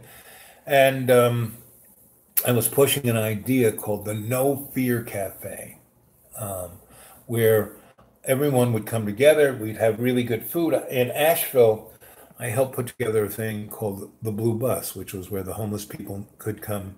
It was a burnt out bus in an alley in the back right downtown, and Asheville was so dead. No one cared that I, painted the bus blue. And there was this heroin addict homeless guy who was amazing. He was from Central America, and he could cook. And he started, if you've ever been to Asheville, there's a restaurant there called Salsa's. He started that, and it came from the Blue Bus. So anyway, and another guy, years later after I left Asheville, the stories of the Blue Bus, he got himself a bus and bought a little chunk of property and put the bus on the ground and pretended to be the Blue Bus until people said, well, Al's not here, so it's not the Blue Bus. But anyway, so I'm doing the Action Tuesday. And so there are lots of different people there, and I'm facilitating I made the soup, I served everyone, and then we had this nice rolly, those boards, those white boards that you can write on with magic markers and wipe it off. Had one of those, and we're writing down what we want to talk about. And this, and my handwriting is almost illegible. And anyway, so this girl sees me doing this, and she goes, well, "I'll take notes." So she's got really meticulous, like rocket scientist handwriting, and she's writing it, and she takes over the facilitation of this whole meeting. And she's like, she just walked in, right? She's never been to this before, not like the rest of the sock puppets who've been there and talk about the same thing over and over and don't do anything. Anyway, so she's really, she's there, and she kind of says, well, if you want to organize, you need to have an organizational structure. And she starts to describe one, which is Indian motif. And it works really well. I've used it for years. Now, I don't butt in. As soon as she gets up there and starts writing stuff down, I just go get a cup of coffee and sit in the back and listen. And she goes on and on and on, and then she's running the show and doing a great job and getting everyone to, get involved and blah, blah, blah, blah, blah. So that goes on for about, an hour or so, and we talk out what everyone wants to talk out, and within this organizational structure, she's a thing, and it's starting to come to not an end, but we've talked about everything that everybody wanted to talk about, but people are kind of jazzed by what's going on, so they're not leaving. Normally, I just let people kind of stroll out, and when the last person gets out, I like the place up. Well, she goes, well, I got something to show you. I go, oh, what's that?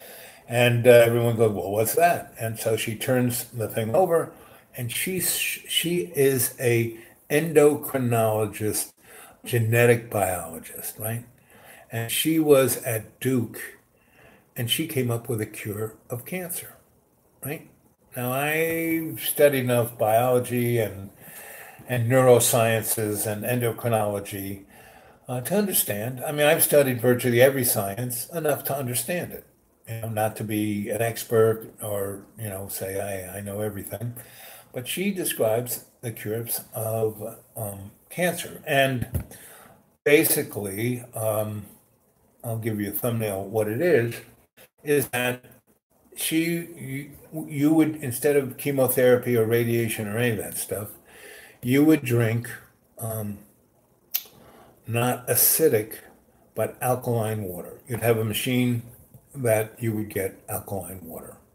And then within that, there was a chemical that she would put in it that wasn't a, a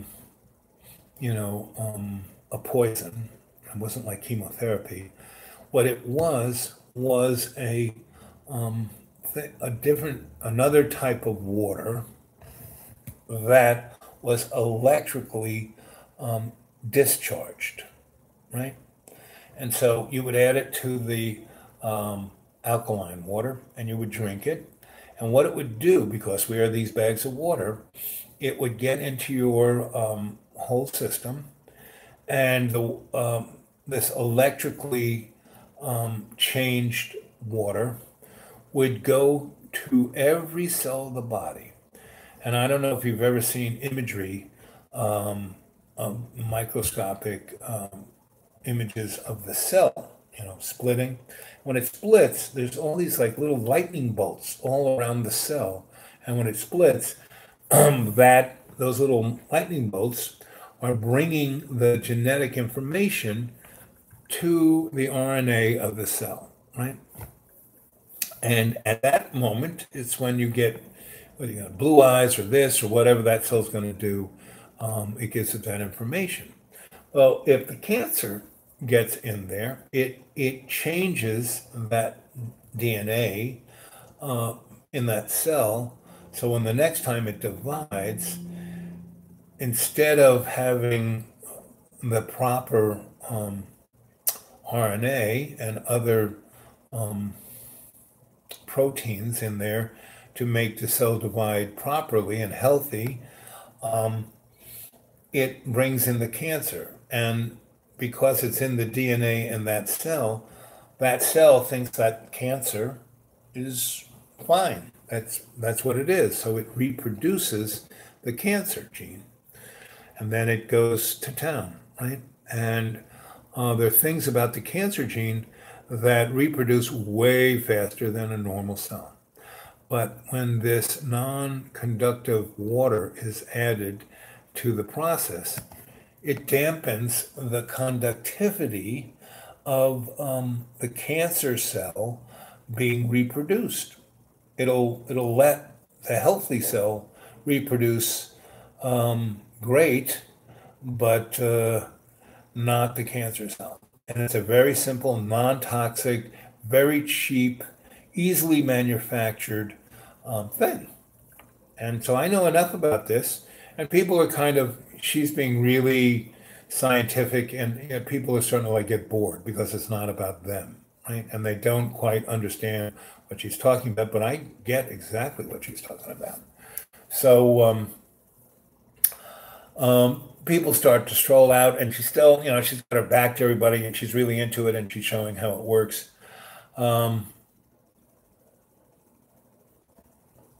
Well, it's more than neutralizing chlorine and heavy elements. It's changing the electrodynamics of the cell splitting.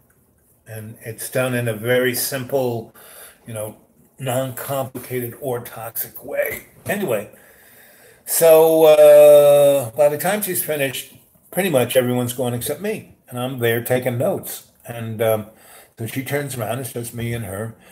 And we start talking, and she's really cute, and she's really sexy, and she's really, really smart. I really love really smart women.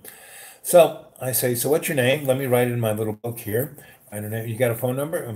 I give her one of my cards. And so I say, so where do you work? And what hospital or what laboratory? She goes, well, right now I'm a bartender and I'm over at this place and I'm going to start helping. There's a bar downtown and I'm going to restyle it and rebuild it and I'm going to be the manager and I'm going to get 25% of the profit, and that's why I'm putting all this effort into it while I'm still being a bartender at another place.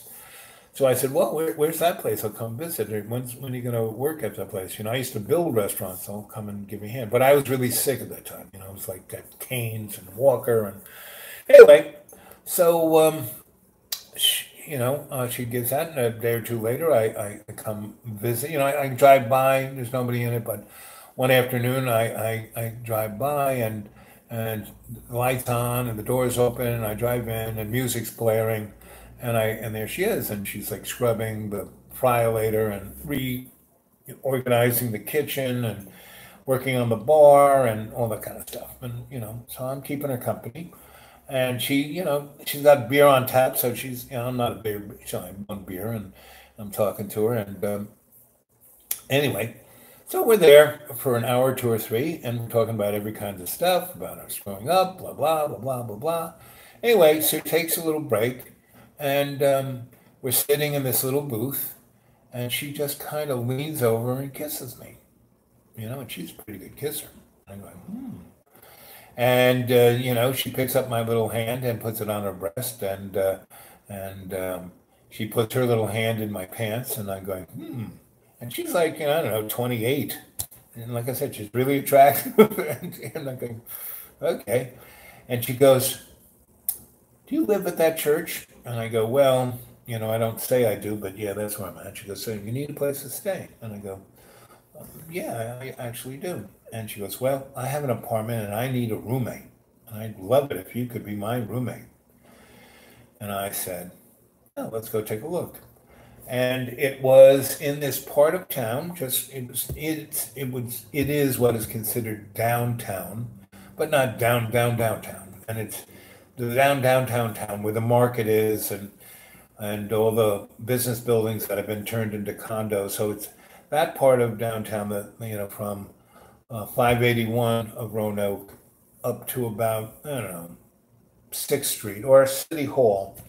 It's been hipsterized, right? It's got all these bars and all these lofty apartments, and Carillion is, Roanoke is being changed from a manufacturing, innovation, and transportation center to a medical. Carillion is the city and the state and county has given Carillion, half of all the real estate downtown. The real estate that they own because people just walked away from the properties. And so anyway, so Carillion's, turning it into a big medical place, right? And so, but where she lives is still like room occupancies and people who are basically semi-homeless like me. So I don't have any money. I'm like deadly, totally poor. So I couldn't rent anything if I tried to because they make you, credit rating. I used to have an 90 credit rating, but now I have like, -2. So, no one's going to let me rent anything because people are, oh, you got to.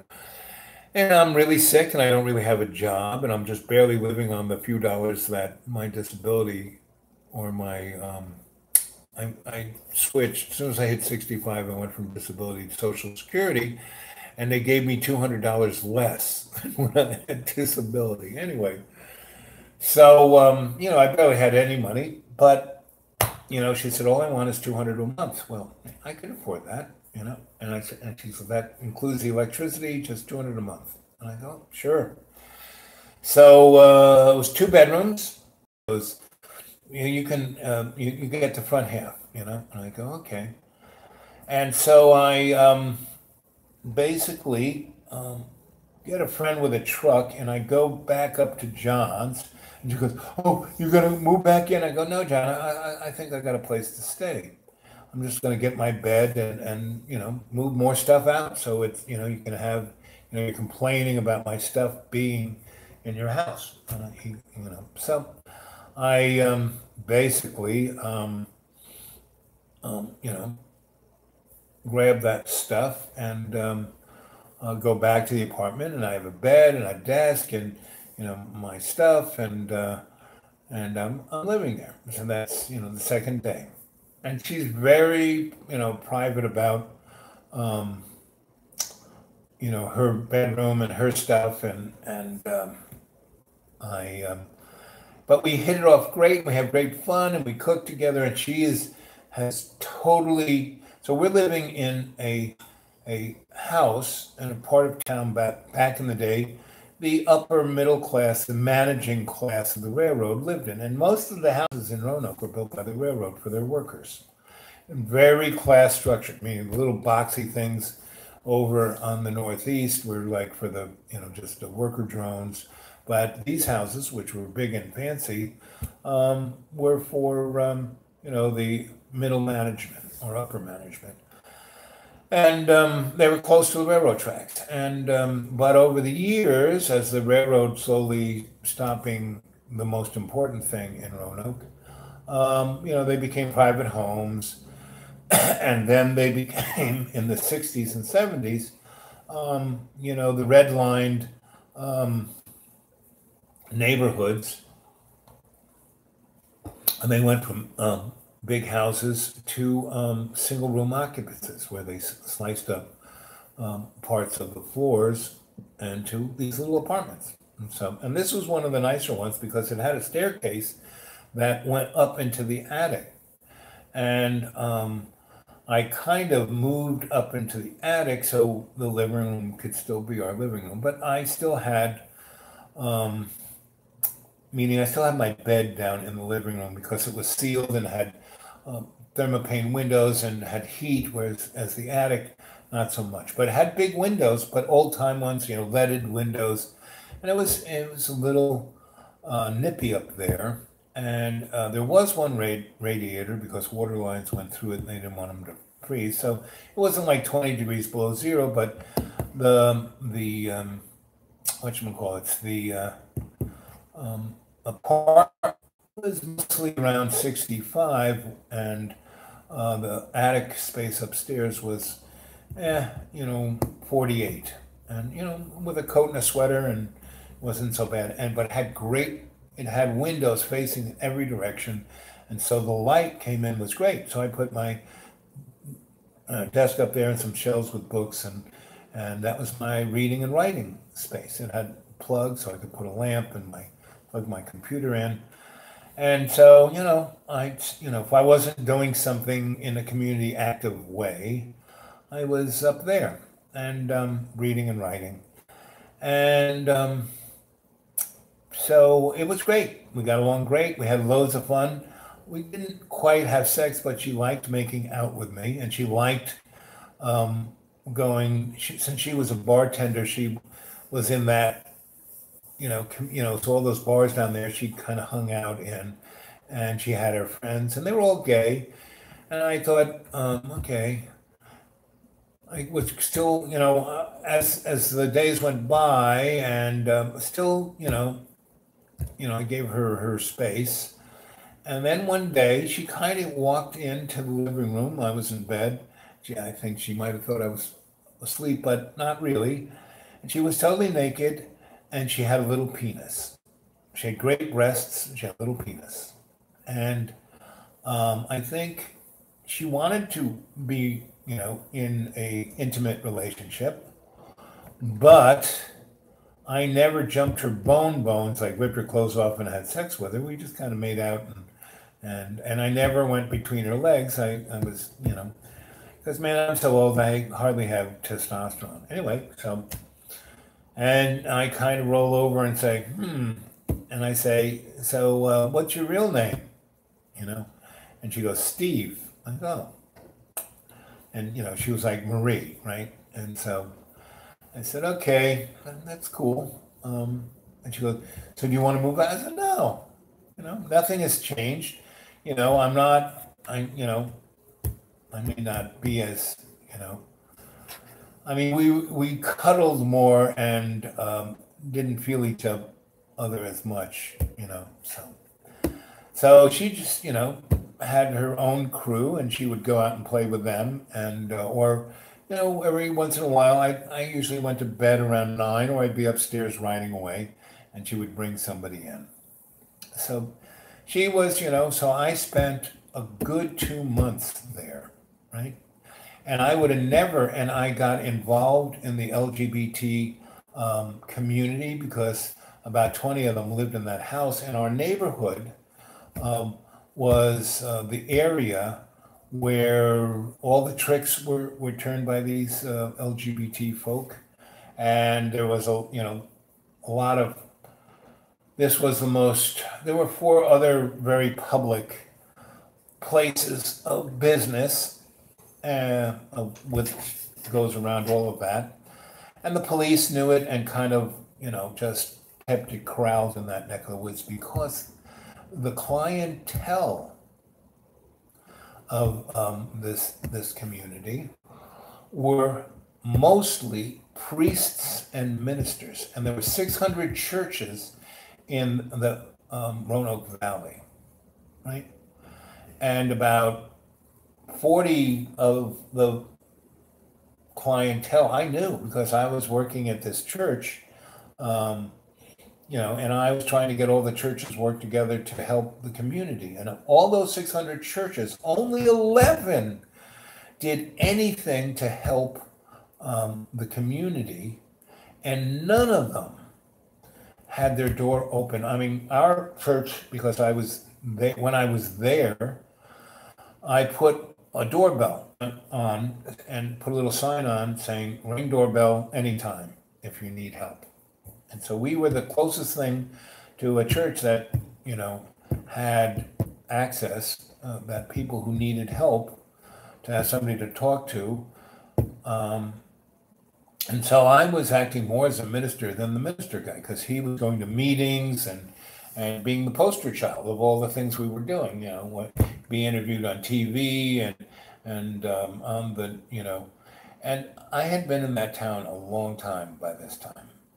And yes, I came in and out of it a lot, but I had been involved in a lot of things. So pretty much all the media guys knew me, all the political guys knew me, all the movers and shakers knew me. And because, they said, what are you doing here? Well, what are you doing? And I say, well, Roanoke is a microcosm of America, and I get paid to be a demographer and write trends for certain entities, social, political, economic groups like the Trilateral Commission, the Council of Foreign Relations, and entities of that nature.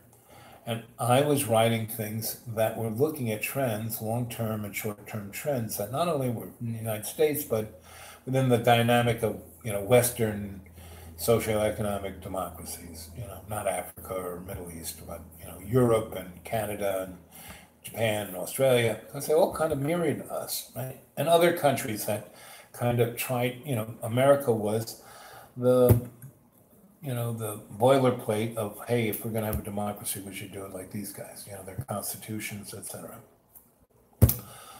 So, Roanoke was because Roanoke is not like Lynchburg or Bedford or Lexington, which are all cracker southern towns. Just look at what happened at, Charlottesville, So, but Roanoke has everybody. I mean, it has 2 Sikh temples, guys who wear turbans who aren't Muslims. Anyway, so, that's what I was doing. I was doing, writing stuff down and doing my social research and then writing things on my little laptop about all of this at night. So I was quite happy living with her and living in that community because in my little attic with those windows, I could watch everything going on. Every deal, every little transaction, everything. It was quite interesting to all these, Christian folk who said how, gay folk were, aiming to have their needs satisfied. And I saw them, doing substances, and I never ratted on anybody or took pictures of them. I just was going, look at that. So, and then when I would talk to them, I never say, oh, I saw you there on such a street at such and such a time, and how about so much? No. But I would give them an energetic blast so that they wouldn't be that judgmental. So, in those 2 months, so I got her a job in one of these churches that I worked through, because this girl was so organized. So she went in there and reorganized everything they did, their computers, their, everything. She was brilliant, right? And she wrote, I showed her how to write grants, and she picked it up like that and started writing grants and getting the money and, changing that church, opening it up so kids could have programs and learn how to read and have people get jobs. And, we were doing amazing, really good stuff, because she was a kind of person who made it happen, and she was, I love working, I'm a co-creator, I like working with a team, and she had so many different personalities in her, I had like a 10-person team and just her.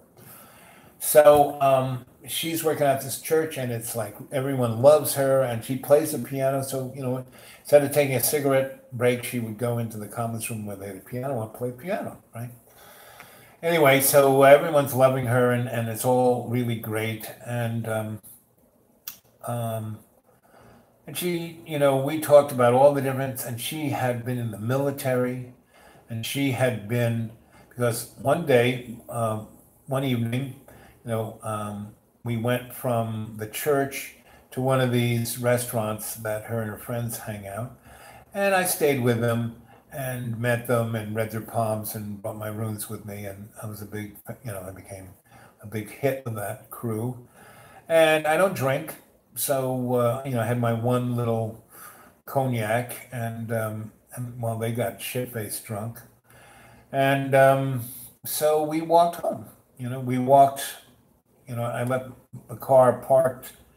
I didn't drive us around, and so we were walking back.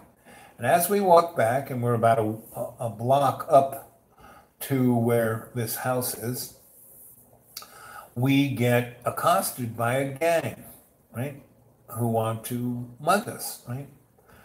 And I'm looking at, and she's wearing a dress and high heels, and she's made up really nice. And when she was out on the street, she was really, pretty girl. You couldn't tell that she was a guy. She was a really pretty girl. Anyway, so she, starts, instead of talking a girly voice, she's got this really masculine voice. And these guys are kind of, huh? And this guy's got a club. And she does this jujitsu move where she grabs a club and takes her other hand and does this. And she breaks his wrist and takes the club and whacks him in the head. And he goes down.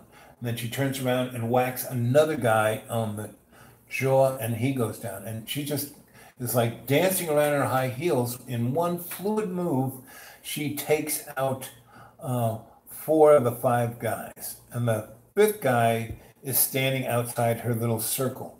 And he pulls out a knife, and he's going to stab her. And she does this thing with her shoe, where she kind of slips it off her heel and throws her leg up, and her high heel gets him right in the eye, and he drops the knife and runs. And she kicks off her other shoe, and she's got a dress, and she hikes it up, and she runs after him. And she catches him a block and a half down and beats him to a pulp. And I'm just watching this all happen, and I noticed, because whenever I go into a town, a city, one of the things I do, if I'm going to get involved in the social thing, I go involve the police and the government in all, find out what is within the auspices of the government, and and get them to, because if the police and the government aren't part of the social fabric, then it's not going to work. So I pretty much, this one captain of this one division, he and I get to be quite friendly, and he is doing community outreach, and I'm working with him because I'm already involved with all these communities, and I bring him. Everyone knows him already, but when we are the Mutt and Jeff team, people are going, well, if Al likes this guy, then we're going to work with him. So we start doing that, and I teach him how to meditate, and he is also in charge of training. He's in charge of the police academy, and he builds the training modalities. So he brings me in there to help him happen. The two newbies out of the academy rolled up, somebody at a pharmacy called them and said, there's a black kid out in front with a gun. And he was actually a like 13-year-old, and he was in the pharmacy, and they had a toy section. He bought himself a toy gun, right? And it was very obvious. It looked like a 45, but it was a squirt gun, and it was black, but the front was all orange, and it said toy gun on it that you could see. And these cops rolled up on this kid and jumped out and pulled out their guns and were behind the two open doors of the cruiser, and each of them emptied their, I guess they didn't have 45, they had 9 millimeters, and emptied their automatics into this kid. He had like 18 hole. He died of lead poisoning, and the TV guys were just right next door, and the pharmacy had a security camera, and so everything got caught on video. It showed that these guys just rolled up, doors came open. They didn't even say drop the gun. The kid just kind of looked up, had to get this toy gun in his hand, and was dead. And that didn't go over too well, with because this is right in the same line as when all those black young men got shot, and the guy got choked in Staten Island, and this was just when the Black Lives Movement, and this was like unbelievable, and it was documented. The TV guys were there. There was no, sweeping it under the table. And anyway, so it was really right off the bat, the video came out, and you could see it, and on the video you could see that it had an orange front. You couldn't read saying toy gun, but you just looking at it, and he wasn't pointing at them. He just had it in his hand. He kind of had it in his lap. They filled them full of holes. Anyway, so this police captain wanted me to help defuse that. And I have to say that the chief of police and this guy and about 6 other of the police were amazing in their response to the black community and, the disenfranchised community of Roanoke. And that's why there wasn't, a burning of things and looting and craziness, because these guys really did well. And too bad none of the other police departments in America. And that's why I work with these guys. I said, okay, if this, so. But they didn't pay me either. No one paid me. Because I didn't represent, like in the police department, they had their own shrink, but he taught psychology at Ferrum or one of the universities, and he was in the box. And he had nothing to do with the public. He wouldn't go out and talk to the people. He just would come and give classes at the academy, and he would assess. He was all about assessing. So if you couldn't come into his office and sit down in a chair where he could, assess you, he didn't want to go out on the street. He didn't want to interact with the public. So anyway, but that was their budget for somebody like me. And I said to the chief, why don't you fire him? He says, nah, he's connected politically, and his wife is the guy who's head of the Chamber of Commerce, and the Chamber of Commerce rules. They ran everything. You did not get elected without the Chamber of Commerce okaying. And that's all our legislatures. Unless there is some economic clique, some group of rich people that are saying, okay, you're going to be the mayor or the governor or the senator. That's how these guys get picked. So that was what was going on during this period of time. And, but everybody and his brother took me out to lunch, bought me dinner, said, Al, do you need a few dollars? Would give me, a few dollars. Would give me a gas card, would give me, so, they were doing their best to try and take care of me because I was doing really good by them. I was making them look good. I was keeping the city from burning down. And I was okay with it because it gave me access to everything. Right? And I still have good connections with it.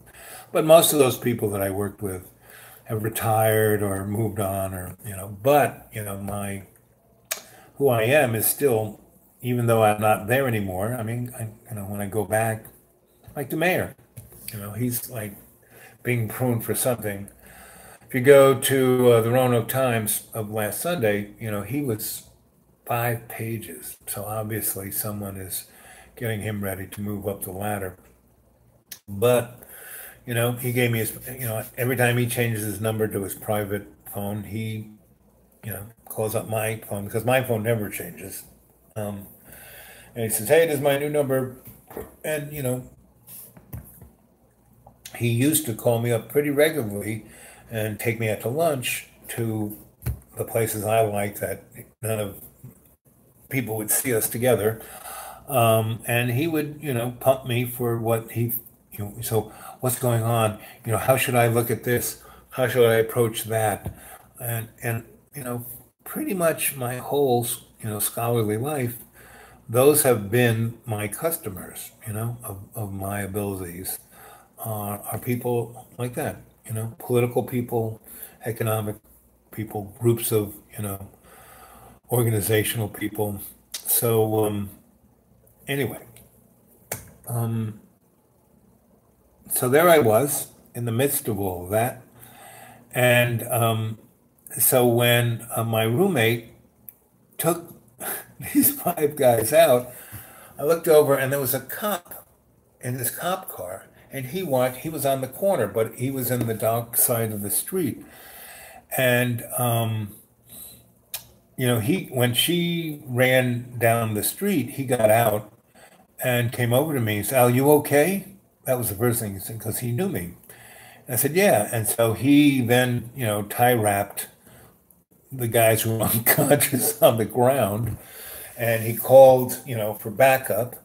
And he goes, so you're gonna be okay for me taking a credit for this? I said, sure. And I'm sure my roommate will be fine. And he goes, what's her name? And he goes, she's amazing. I can't believe, I said, yeah, yeah. Anyway, so, she leaves that guy in a puddle, and she's walking back barefoot. And by that time, the rest of the crew shows up. And she looks at it, and the guy's telling the story, and she's just standing there. And basically, the guy takes all the credit for this. They write it up that way. But his fellow police officer, police deal with shit all the time and know what's going on. So they see, my roommate's hands are scuffed up, they see that she's holding the bat and it's all bloody. And, they see the wounds of these guys who they're putting in the paddy wagon have, the wounds of the club. So they all, see what it is, give the policeman the credit because it's a lot easier. I mean, if they actually, she might have gone to jail for, attacking these guys. And those guys who, when they, were arraigned, let it be known that the cops did it, because if they knew or it got out that this girl beat the five of them up to pulp, that wouldn't be too good for their street cred as gangsters on the street. So anyway, so everybody knew that this girl was a badass. And everyone knew that she was my roommate. So I never really had to worry. I mean, I freaking grew up in New York City, I lived and worked in way worse neighborhoods than this.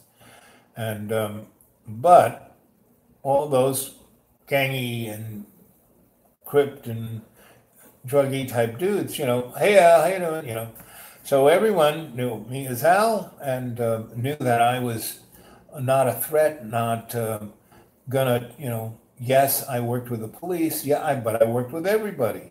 I would work with them if they wanted me to, if it was going to make things better. And that's the other side of the coin. Is when I was younger and had this skill set, I for a number of years had this need to be the hero. But after a number of situations, I realized I stopped being the hero and only got involved if I could do good. Not be the hero, not fix it, not be Mr. Fix It, but, could have a good outcome happen. And that's another thing that you should, go for. Don't try and control it. Don't try to fix it. Don't try to manufacture an outcome. Only do good, which is the process of co-creating with love. So anyway, so I spent 2 months with her, and I got her a really good job. I got her moving in a really positive direction because the bar thing was not good for her. And I called up Duke because I had a friend at Duke who was a cancer researcher. And I said, so I run into this guy named Steve who has a cure for cancer. Do you know him? Oh, yeah, he used to work here. Yeah, he's brilliant. But he is like nuts. I said, really? He goes, oh, yeah. So I said, he goes, if you have anything to do with her, don't trust him. Or, we thought he was a he until one day out of the blue, and he was writing grants to, he had like $3 million on the burner for his research. And then he came dressed as a woman. And I mean, he went from being Steve to being this woman. People, and she just got asked to leave. She didn't really do it. She had this, and I said, so her idea of how to cure cancer, and he said, well, it was another reason why, because, our department is totally funded by Big Pharma. And the cursory research that we did showed that this would be the cure for cancer. And it was really cheap. It's just freaking water, And it's like, alkaline water with this other water where it's being affected electrically to be changed within its structure and then mixed together in a certain way, and then you drink it. That's all you had to do. You don't have to get it injected or anything. Just drink it. Just drink. You'd get 3 or 4 bottles of stuff a day. You drink it for a week, and cancer would be gone in a month. And you could be stage 4, and it would take it out. But the grant money of the $3 million was to do a real, blind study of this. And when she showed up dressed, and the company, the Big Pharma guys, were all excited about it until we did the cursory research, and it showed it really worked, and it got rid of it totally, and you didn't need other drugs or other you drank these 3 bottles every day for a week, and no matter what kind of cancer you had, it went away. And he said that was the main reason they got rid of her, because she was too smart, too brilliant, and too amazing. And they were looking for the excuse. And when she showed up in, dressed as an amazingly good-looking woman, that's when they said, "Okay, we can get rid of her now." And and it's sad to say that's how things roll. And when Donald Trump says, "Oh, nothing you see is real. That's not how it is," that's how it is about everything. And cancer and every disease. What is disease but the lack of ease? And you want to really get over anything you have? Look at me. I got over it through meditation. And, the universe stuck me on top of a hill for 6 weeks in a snowstorm, and all I could eat was oatmeal and onions. And those two things, again, are very much like the water process. It changes, it's a very alkaline diet. And I lost 60 pounds. I lost 10 pounds a week eating that. And losing 80 pounds, 60 pounds or 80 pounds in those weeks changed my metabolism. And I just kept losing weight because I no longer wanted to eat, chocolate cake and 20,000 calories a day. I went down to like 400 calories. I was just eating vegetables. And when I lost 200 pounds is when, I really was not going to die.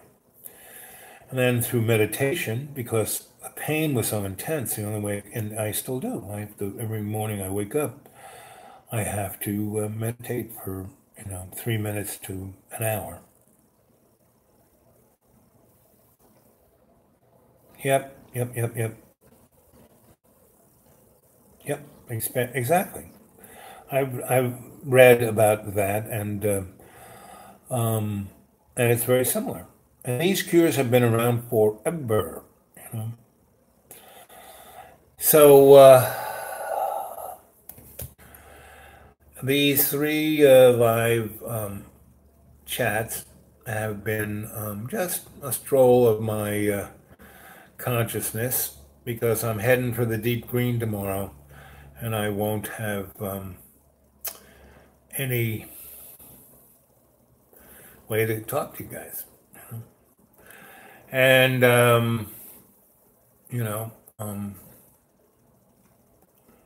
gonna, it's all good. Every day it gets better and better. Even though, I would say most people would be really upset or scared or oh, they're going to throw all my stuff away. It's really making me embrace a change, So, I'll catch you later. Let's go there. Called 4 Thieves. I'm going to go pin that. Boop, boop, boop, boop. Let's look at your channel. Well, you're chanting up pretty much. Let's see. Feels right. Such things, like being honest. The age it comes naturally. Yep. As we know, you're for real. You do have interesting stories. Hello. These guys are us. Can the hill be helped? Well, the hill doesn't need to be helped. The hill will, that energy never dies. It just goes someplace else, and that's about it, And so the road has been fixed. So what I think is going to happen is, because the spiritual energy is waning there, someone will buy the hill and turn it into, rich people houses, And John will probably do that. His parents are real estate people, so he'll probably do that. And, it's interesting about, he's let me keep that stuff there for a year and a half. So why did he have to put that ad up yesterday, after he sprayed the cans of bug bomb and basically poisoned me to get out? And then, because I needed one more evening there, because I was getting my feet operated on, but he didn't seem to care.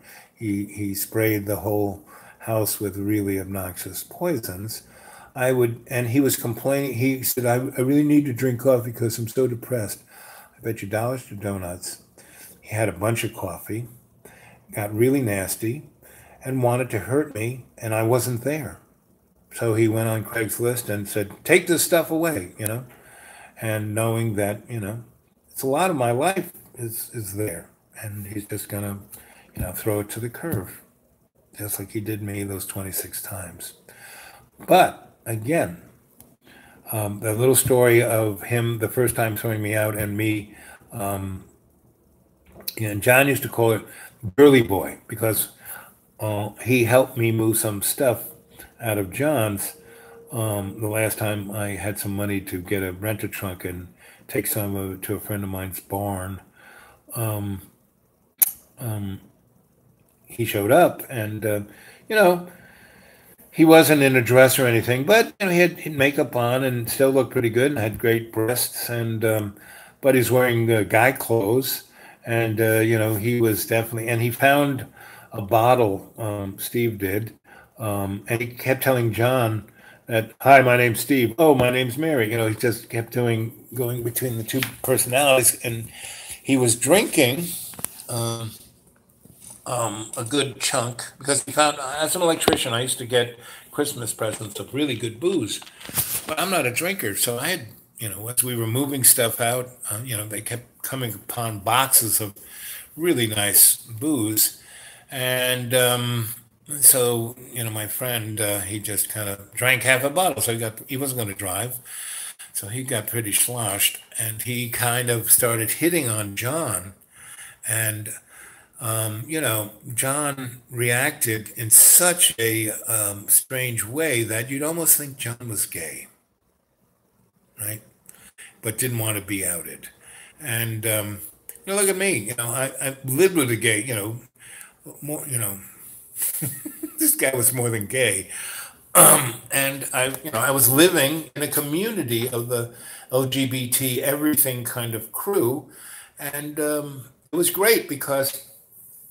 Our house, like at the church, we'd have parties down at that common house because that's what I see. What I do is I get access things, and then I just push it until it pushes, and it's kind of what Donald Trump's doing. He's pushing our cultural mores to a point where people will see we have to be better than we are.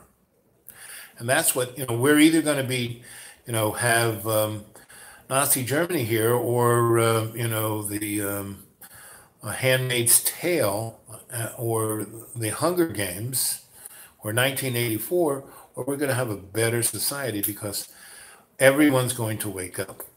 That's the only way this can change. It's just getting weirder and weirder by the frigging day.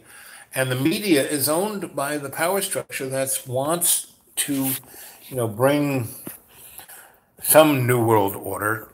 I don't even think they know what they're doing. But I have a sense that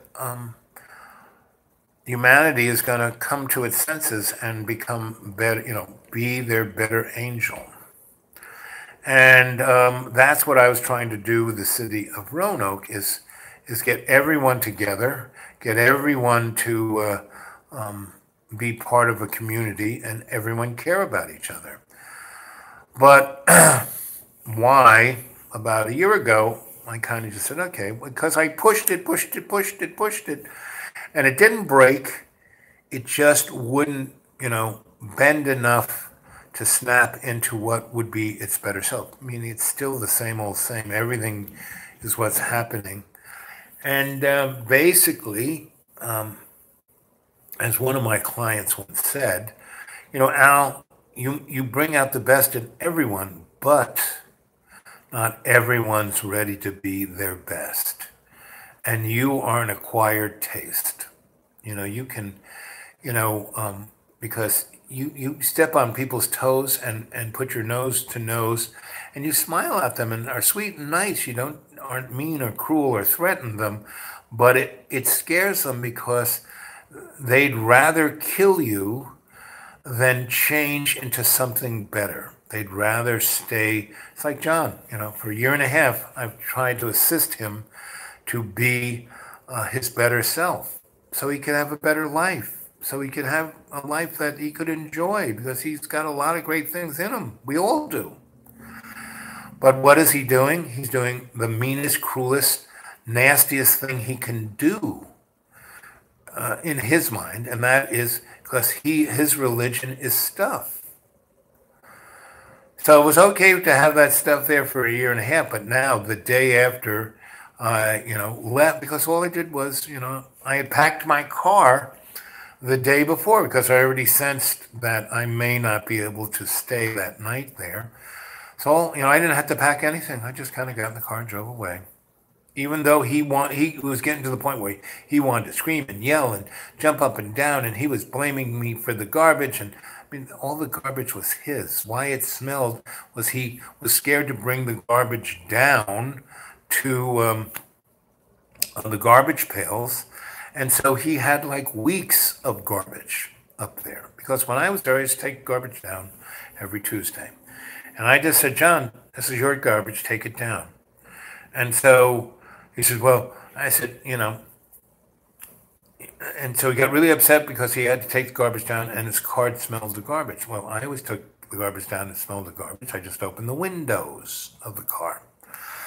And he didn't want to take it down on Sunday because the garbage man comes on Thursday and he was scared the bears were going to come. But he's so focused on that. I don't know if the bears did come, but he said that they did.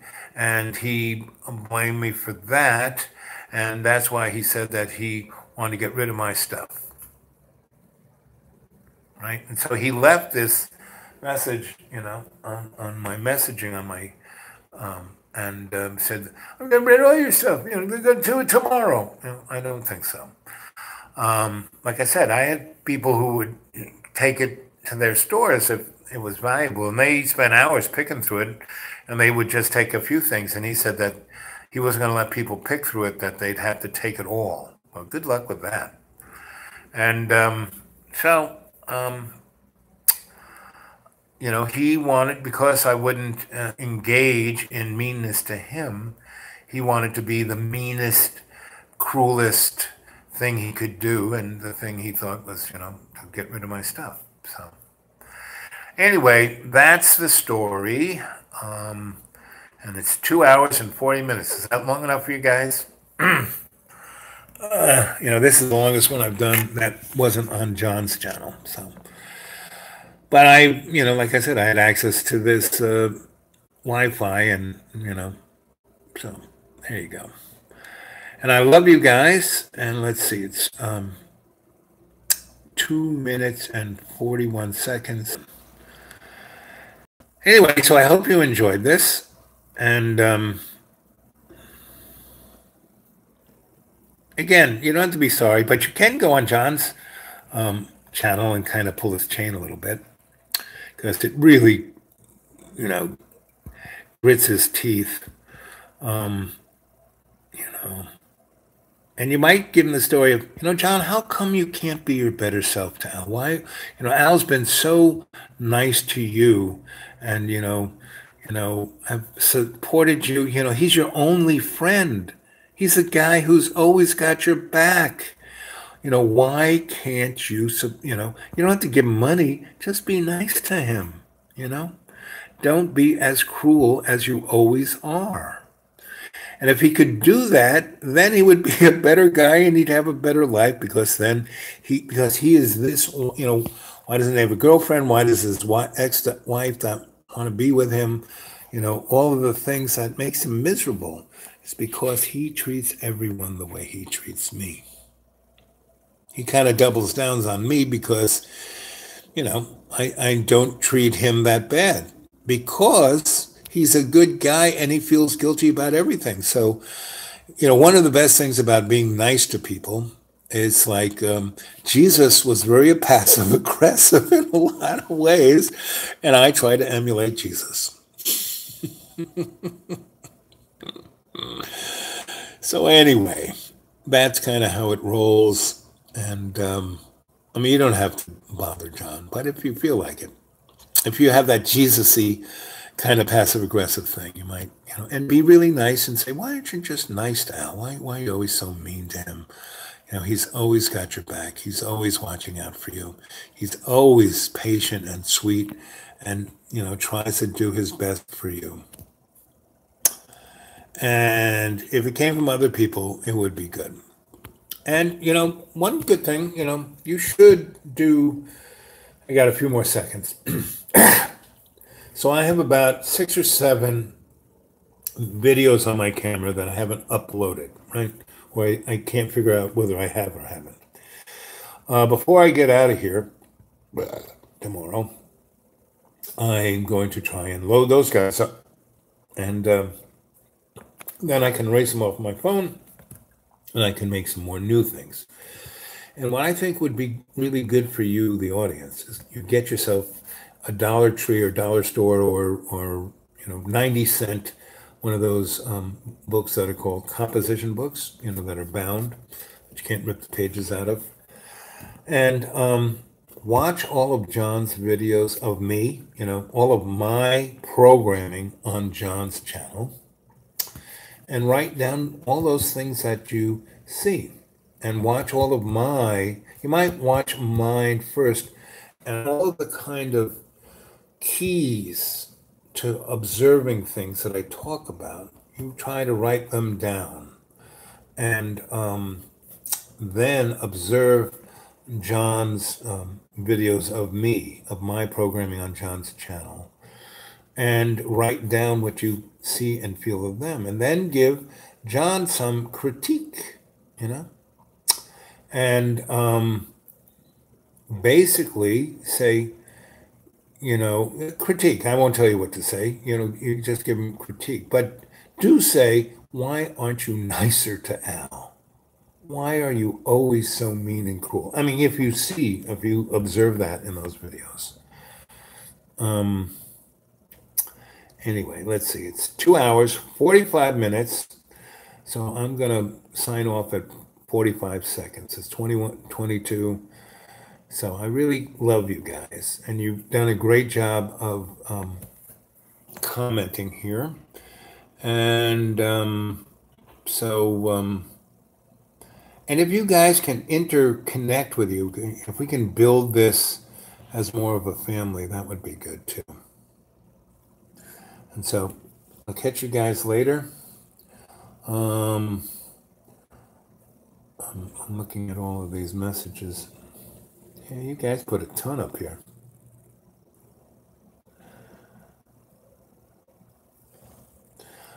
Split personalities, everyone has lots of different personalities. And the level of your mental health is how you can put them all together and make you. It's when your ego and it are split up into all these different personalities. But if you put them all together and it makes your personality, your singular personality, then that works. So I'm gonna say goodnight in about 10 seconds. So be good. Good night. Good night.